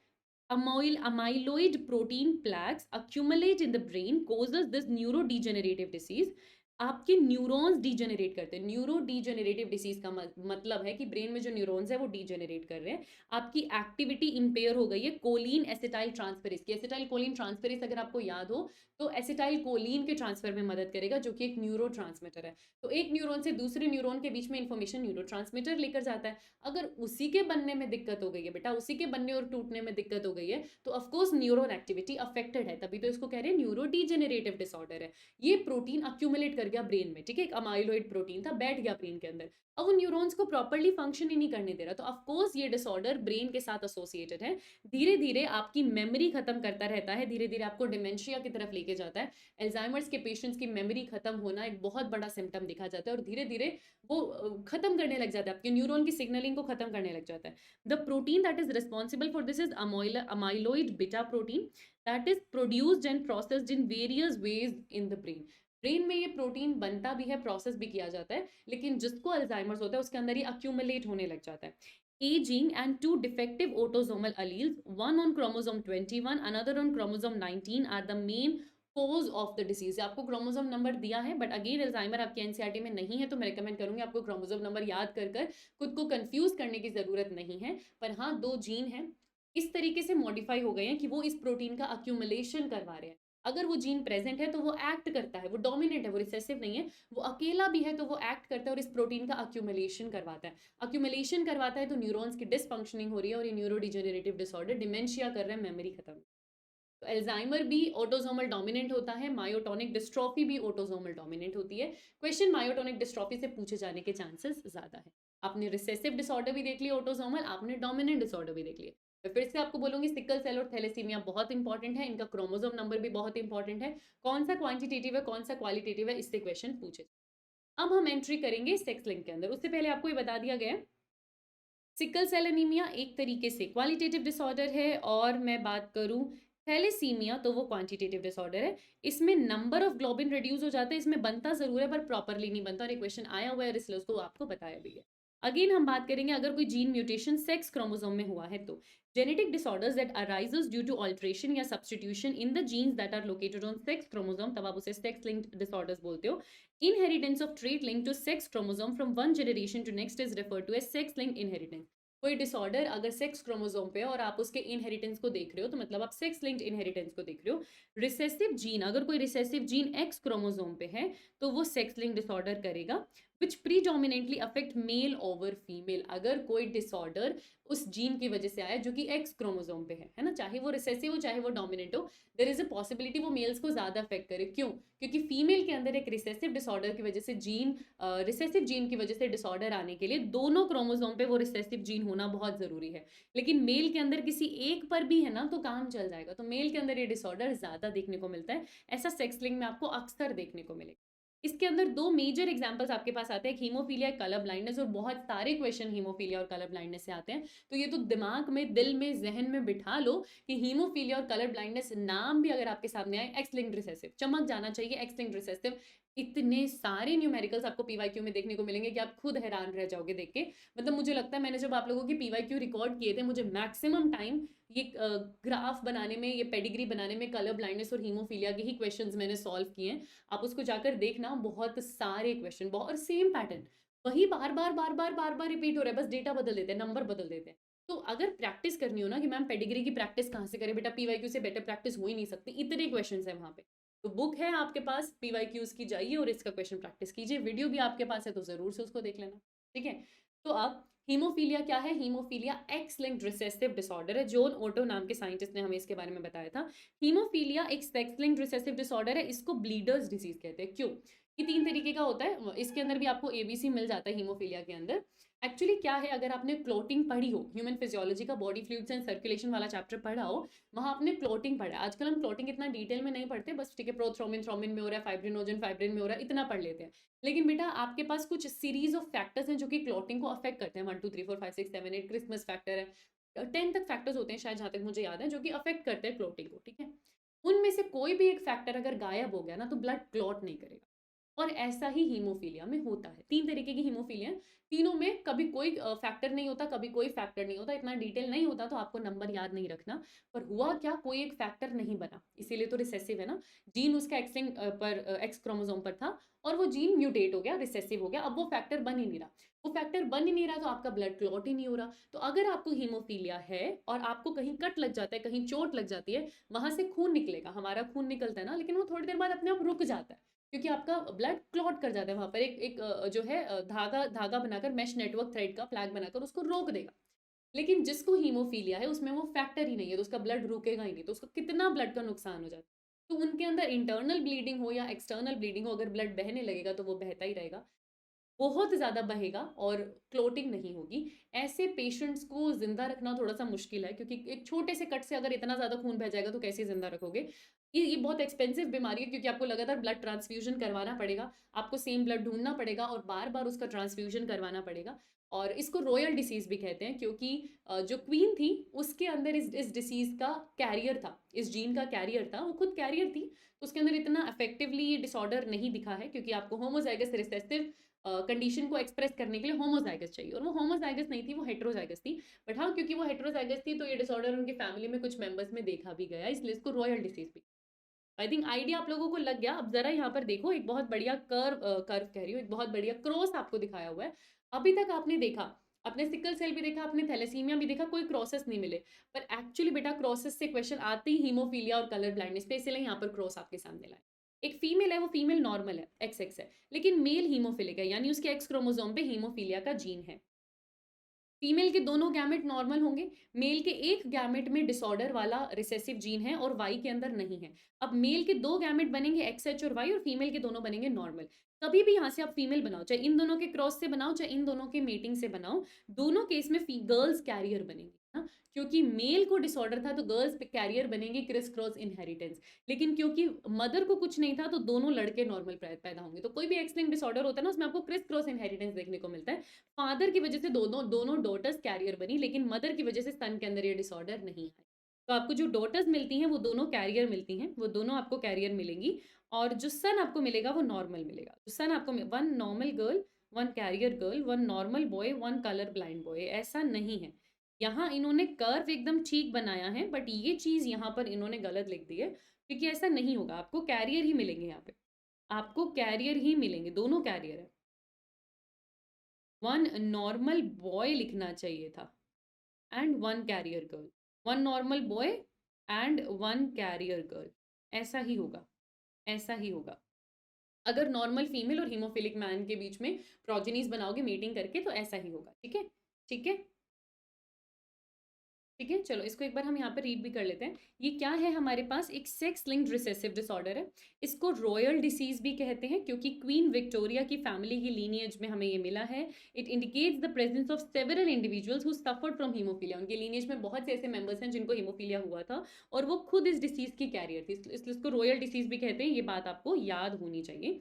Individuals with this condition they lack anti haemophilic globulin factor 8 और plasma thromboplastin factor 9 which are essential for blood clotting. इन्होंने 9 और 8 बोला, 3 अलग अलग तरीके के होते हैं और 3 अलग अलग फैक्टर्स मिसिंग होते हैं। तो कभी 8 मिसिंग है, 9th मिसिंग है। अब ये फैक्टर ही नहीं है, जिनके अंदर ये फैक्टर ही नहीं है तो उनके अंदर तो ब्लीडिंग होती रहेगी, क्योंकि क्लॉटिंग हो नहीं पाएगी।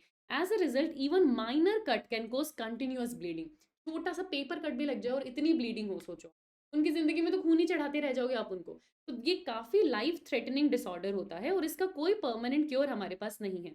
नॉर्मल ब्लड का ट्रांसफ्यूजन करवाना है, can provide the necessary clotting factors to stop the bleeding.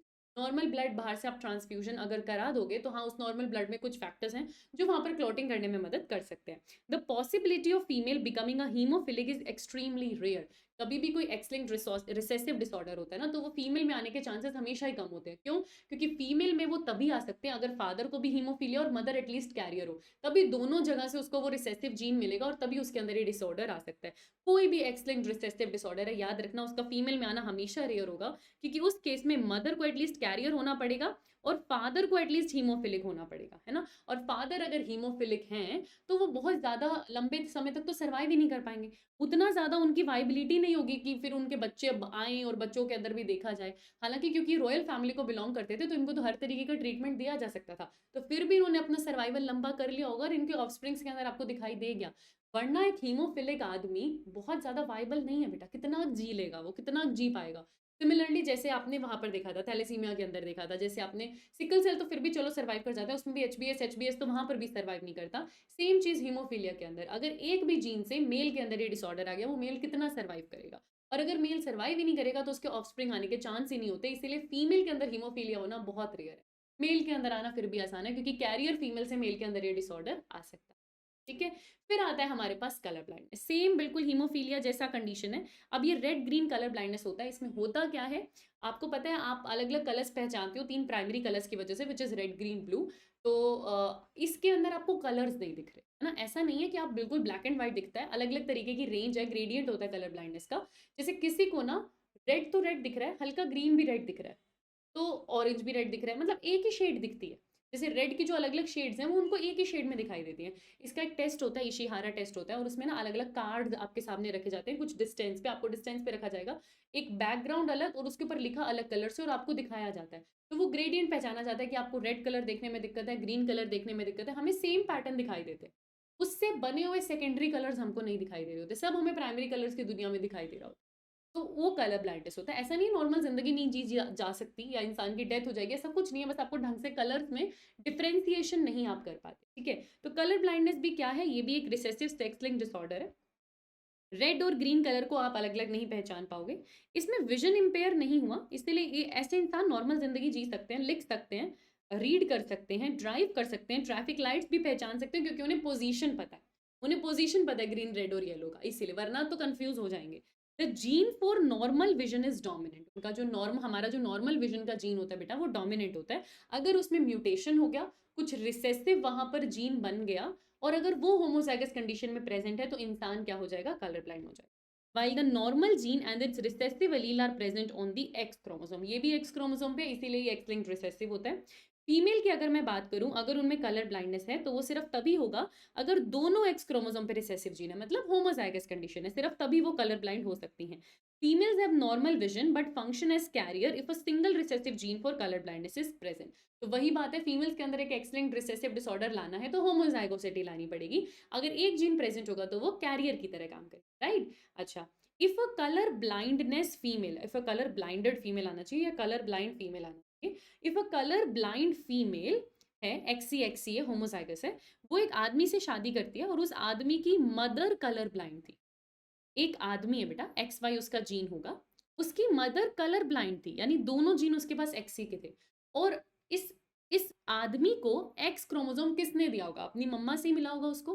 तो अगर कोई क्वेश्चन, ही बहुत बढ़िया तरीके से आपको क्वेश्चन सॉल्व करना सिखा रहे हैं, क्योंकि क्वेश्चंस ऐसे ही आते हैं, ऐसे ही आपको कंफ्यूज किया जाता है। एक आदमी है, उसका जीनोटाइप आपको नहीं बताया, पर ये बता दिया उसकी मम्मी को कलर ब्लाइंडनेस था, उसकी मम्मी को कलर ब्लाइंडनेस था, तो वी आर वेरी श्योर कि उसकी मम्मी का जीनोटाइप यही रहा होगा। और उसको एक्स क्रोमोसोम किसने दिया होगा, मम्मी ने दिया होगा, तो मम्मी से एक्स क्रोमोसोम आया, तो पक्की बात है कि उसका जीनोटाइप क्या होगा, या फादर का जीनोटाइप क्या होगा, एक्स वाई सी। उसको ये एक्स सी मिला है अपनी मदर से, इसका मतलब वो आदमी भी कलर ब्लाइंड है। इस तरीके से आपको पहचानना होगा कि अगर उसकी मम्मी कलर ब्लाइंड थी तो वो भी कलर ब्लाइंड है, क्योंकि उसका जीनोटाइप एक्स सी वाई हो जाएगा। तो फीमेल को तो कलर ब्लाइंडनेस है ही, मेल को भी कलर ब्लाइंडनेस है। इस केस में प्रोजिनी के कलर ब्लाइंड होने के चांसेस 100% हो जाते हैं, क्योंकि सारे जीन में आपको एक्सी मिल रहा है, तो वो प्रोजिनीज के अंदर जाएगा ही जाएगा। ऐसे क्वेश्चंस बनते हैं बेटा, ऐसे क्वेश्चन बनते हैं, आपको बस मैच कर कर देखना होता है कि कितनी प्रोबेबिलिटी बन रही है। क्वेश्चन जरूर पीवाईक्यू में जाकर सॉल्व कर लेना, ठीक है। However in males the defect occur in presence of a single recessive gene, male में एक जीन से भी डिसऑर्डर आ जाएगा। As the Y chromosome of male does not carry any gene for colour vision, जब है ये एक्स क्रोमोसोम पे तो एक से काम हो जाएगा। Therefore colour blindness is more prevalent in males 8% than in female 0.4%। ये डेटा एनसीईआरटी का, ये आपको आना चाहिए। सिमिलरली जैसे हीमोफीलिया है ना, वैसी कलर ब्लाइंडनेस मेल्स में ज्यादा मिल रहा है। पॉपुलेशन वाइज अगर हम देखें तो मेल्स में 8% मिल रहा है, क्यों, क्योंकि एक जीन रिसेसिव होने से भी वो कलर ब्लाइंड हो जाते हैं। लेकिन फीमेल तो बहुत रेयर कलर ब्लाइंड होगी, उस केस के अंदर उसकी मम्मी को भी कलर ब्लाइंड होना पड़ेगा, मम्मी को एटलीस्ट कैरियर होना पड़ेगा, और पापा को कलर ब्लाइंड होना पड़ेगा। सेम चीज जो आपने हीमोफीलिया में देखी थी वही बात कलर ब्लाइंडनेस की है कि फीमेल में कम देखने को मिलेगा, कोई भी X linked recessive disorder female में थोड़ा कम देखने को मिलेगा। तो 0.4% है और मेल में 8% है। Like any other sex linked trait colour blindness exhibit criss crossing. कोई भी जैसे एक्स लिंक्ड ट्रेट होता है ये भी क्रिस क्रॉस इनहेरिटेंस दिखाएगा। एग्जाम्पल भी आपको यहाँ पर दिखाया हुआ है, एक विमेन है वो कैरियर है, विमेन है कैरियर है, मैन है वो नॉर्मल है, ठीक है, मैन है वो नॉर्मल है, और इनकी हम मेटिंग, इनका क्रॉस हम स्टडी कर रहे हैं। गैमेट्स बताओ ये विमेन क्या बनाएगी, एक में नॉर्मल जीन होगा और एक में रिसेसिव जीन होगा जो कलर ब्लाइंड के लिए होगा। मैन की अगर आप बात करोगे तो दोनों नॉर्मल स्पर्म्स इसके अंदर मिलेंगे। अब आपने पुनेट स्क्वायर बनाया, आप ऑफस्प्रिंग्स देख रहे हो, तो जो भी फीमेल बनेगी बेटा, अगर एक्स और एक्स मिल गए तो वो फीमेल नॉर्मल बनेगा, लेकिन अगर एक्स के साथ एक्स सी आ गया तो फीमेल कैरियर हो सकती है। वहीं सन की अगर मैं बात करूँ तो नॉर्मल बॉय भी बन सकता है और कलर ब्लाइंड बॉय भी बन सकता है। एक्स सी वाई की अगर मैं बात करूँ तो कलर ब्लाइंड बॉय भी यहाँ पर बन सकता है। तो एक नॉर्मल गर्ल, एक कैरियर गर्ल, एक नॉर्मल बॉय, एक कलर ब्लाइंड बॉय, ये आपको यहाँ पर दिखाई देगा। ऐसी कंडीशन आपको यहाँ पर दिखाई देगी, बिल्कुल। तो ये जो है progenies for a carrier women, अगर विमेन कैरियर होती है कलर ब्लाइंडनेस के लिए और अगर मैन नॉर्मल होता है तो एक बाय 4 प्रोबेबिलिटी है। या गर्ल्स की अगर मैं सिर्फ बात करूँ तो दोनों गर्ल्स में से कोई एक कैरियर होगी, एक नॉर्मल होगी। बॉयज की बात करूँ तो एक नॉर्मल होगा और एक कलर ब्लाइंड। तो ये रेशियो इस तरीके से आपको कैलकुलेट करने को आएगा। आप पुनेट स्क्वायर बनाना और हर बार आप कैलकुलेट कर लेना। पुनेट स्क्वायर की भी वैसे खास जरूरत पड़ती नहीं है। अलग अलग सिनेरियो कलर ब्लाइंडनेस के आपको बताया, क्योंकि मैं आपको यही बता रही थी बेटा, हर बार इन्हीं चीजों से क्वेश्चन आते हैं। 2014 2015 बता देंगे पेरेंट ऐसा है, मेल ऐसा है, फीमेल ऐसी है, तो कितनी प्रोबेबिलिटी है सन के कलर ब्लाइंड होने की, कितनी प्रोबेबिलिटी है फीमेल डॉटर चाइल्ड के कलर ब्लाइंड होने की, ऐसी क्वेश्चन आते हैं। अगर मैं बोलूँ कि जो मदर है वो होमोजाइगस है और नॉर्मल है, और अगर मैं बोलूँ फादर है वो कलर ब्लाइंड है, तो उस केस में डॉटर के कलर ब्लाइंड होने के चांसेस कितने हैं? यहाँ पर तो गैमेट एक ही बनेगा, लेते कि एक्स, यहाँ पर गैमेट बनेगा एक्स सी। एक्स और एक्स सी जुड़कर हमेशा एक्स सी बनाएंगे तो डॉटर हमेशा कैरियर बनेगी। वहीं सन की बात करूँ तो यहाँ पर तो एक्स सी है और यहाँ पर वाई है, तो सन हमेशा नॉर्मल। आप गैमेट बना बनाकर मीटिंग कर कर ऐसे क्वेश्चंस का आंसर करते हैं। दूसरा आपको बता दिया कि जो फीमेल है वो होमोजाइगस है, उसको कलर ब्लाइंडनेस है, और मेल एकदम नॉर्मल है, उसको कलर ब्लाइंडनेस नहीं है। डॉटर के कलर ब्लाइंड होने की प्रोबेबिलिटी क्या है? फीमेल तो एक ही तरीके का गैमेट बनाएगी एक्स सी, और मेल से आएगा एक्स, तो जो डॉटर आएगी वो कैरियर आएगी 50%, मतलब 100% डॉटर्स कैरियर आएंगी। सन की अगर मैं बात करूं तो सन हमेशा कलर ब्लाइंड आएंगे। ऐसे क्वेश्चन आते हैं बेटा।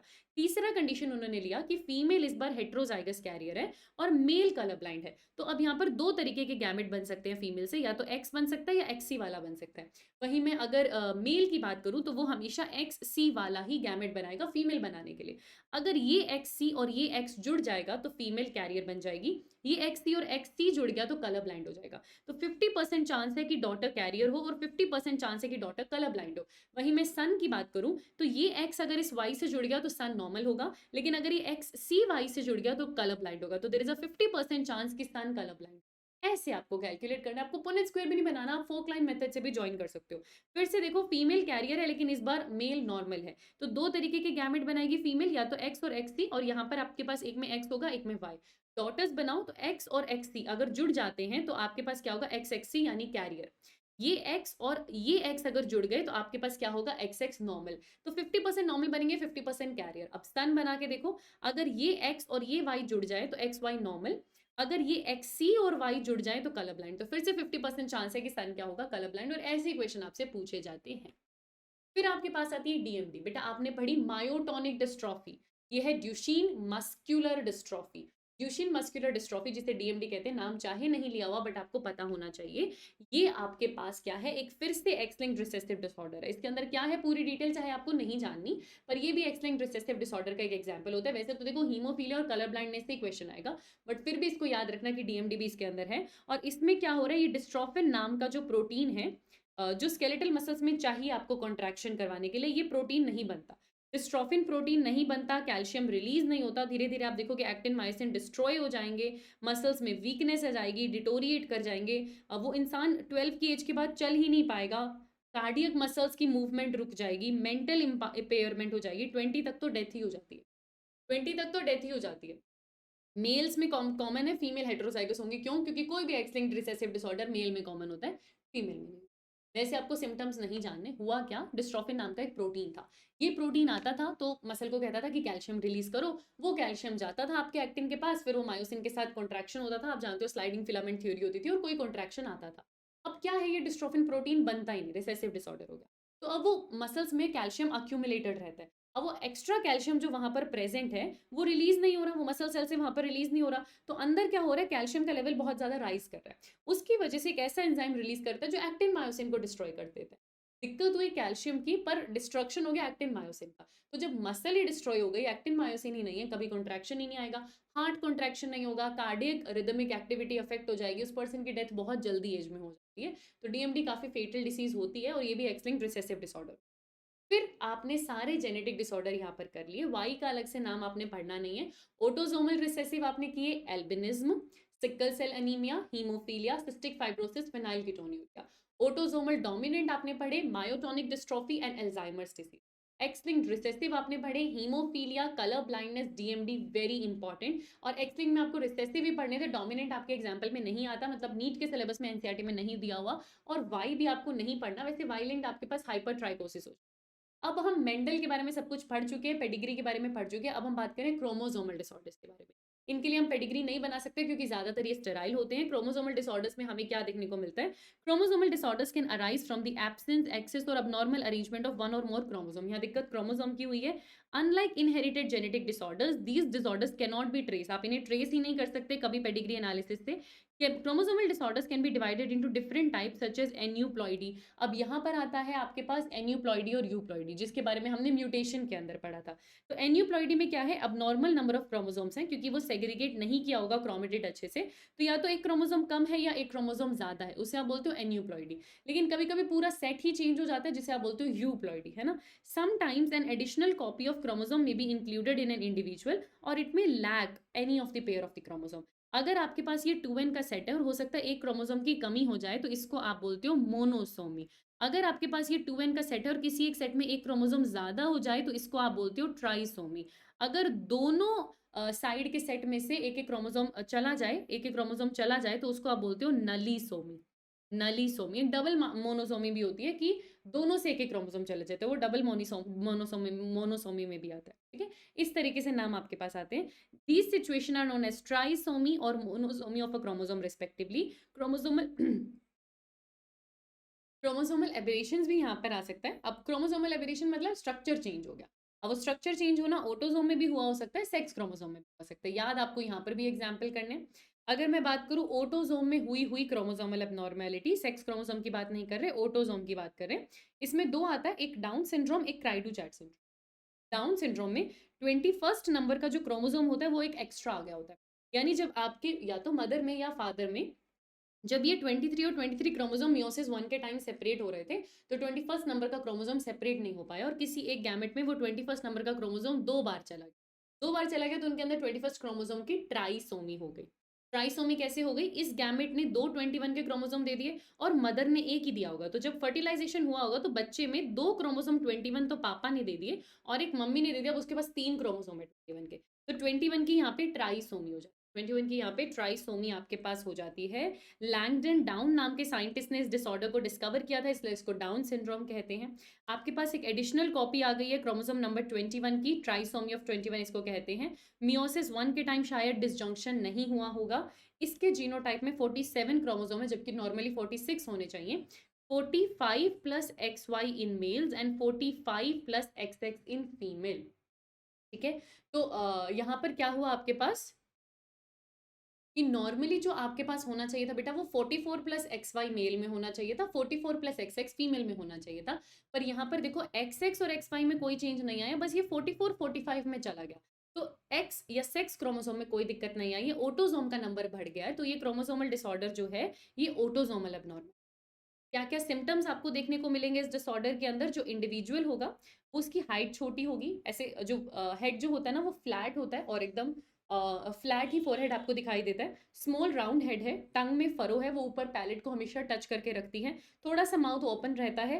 पाम ब्रॉड है, पाम क्रीज एक स्पेसिफिक कैरेक्टरिस्टिक पाम क्रीज देखने को मिलेगी। मेंटली, फिजिकली, साइकोमोटरली वो रिटार्डेड होगा, तो रिटार्डेशन देखने को मिलेगा, स्टेरिलिटी भी देखने को मिलती है।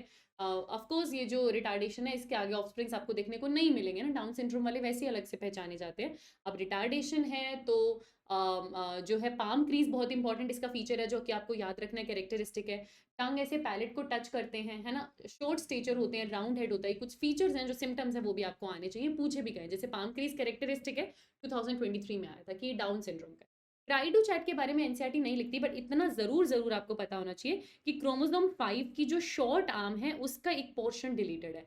दो आर्म्स होती हैं, आप जानते हो, किसी भी क्रोमोसोम की, वो दोनों आर्म इक्वल भी हो सकती हैं अगर मेटासेंट्रिक हो, लेकिन अगर वो सब मेटासेंट्रिक है या एक्रोसेंट्रिक है तो एक शॉर्ट आर्म एक लॉन्ग आर्म होती है। शॉर्ट आर्म को पी आर्म कहते हैं, लॉन्ग आर्म को क्यू आर्म कहते हैं, आपने ये पढ़ा होगा सेल वाले चैप्टर में। तो अगर 5th नंबर के क्रोमोसोम की शॉर्ट आर्म का मैं कुछ पोर्शन डिलीट कर दूं तो उसको क्राई टू चैट सिंड्रोम होता है। क्राई टू चैट का क्या मतलब है, जो बच्चा होगा, जो न्यूबॉर्न बेबी होगा, उसके जो रोने की आवाज होगी वो बहुत ज्यादा हाई पिच होगी, जैसे कि एक बिल्ली रो रही हो, उसको आप क्राई टू चैट सिंड्रोम बोलते हो। तो ये भी एक रेयर डिसऑर्डर है। जो इंडिविजुअल अफेक्टेड होता है उसके उसका हेड छोटा होता है, वाइडली स्पेस्ड, आंखों में बहुत ज्यादा स्पेस है, राउंड फेस होगा। क्राई एक छोटे बिल्ली के बच्चे की तरह होती है, लाइक अ किटन। रिसीडिंग चिन होगी और हार्ट डिसऑर्डर भी होगी। तो वो सारे जो जेनेटिक डिसऑर्डर्स, मतलब सिमिलर सिम्टम्स आपको ऐसे क्रोमोसोमल डिसऑर्डर्स में देखने को मिलते हैं। मेंटल रिटार्डेशन एक बहुत कॉमन चीज़ है जो ज़्यादातर ऐसे ऑटोसोमल क्रोमोसोमल डिसऑर्डर्स में आपको देखने को मिल जाती है। आपको सिम्टम्स याद नहीं रखने, डाउन सिंड्रोम के याद रखने, क्राई टू चैट के याद नहीं रखने, बस इतना याद रखना 5th क्रोमोसोम की शॉर्ट आर्म में डिलीशन होता है और काम चल जाएगा।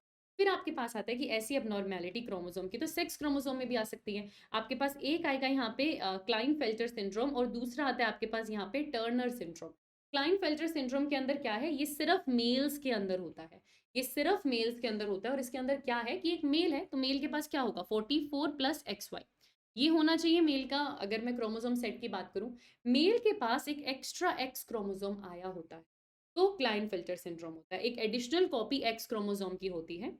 जीनोटाइप में अब 46 नहीं 47 क्रोमोसोम है। डाउन सिंड्रोम में भी ये था, यहाँ पर भी ये है, पर यहाँ 44 में चेंज नहीं हुआ है, एक एक्स क्रोमोसोम एक्स्ट्रा आया है। तो है तो ये मेल, क्योंकि एक्स वाई है तो है तो ये मेल, इसलिए ओवरऑल मैस्कुलिन डेवलपमेंट होगा, बट इनके अंदर कुछ फेमिनिन कैरेक्टर होंगे। जैसे ब्रेस्ट का डेवलपमेंट गायनेकोमेस्टिया, ये गायनेकोमेस्टिया पे क्वेश्चन आते हैं क्योंकि ये बहुत इंपॉर्टेंट फीचर है क्लाइनफेल्टर सिंड्रोम का।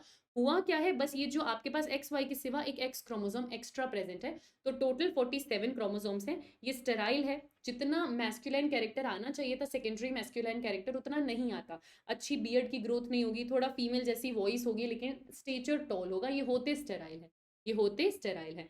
वहीं अगर मैं बात करूं टर्नर सिंड्रोम की, तो टर्नर सिंड्रोम के अंदर क्या है, 47 नहीं 45 क्रोमोसोम है।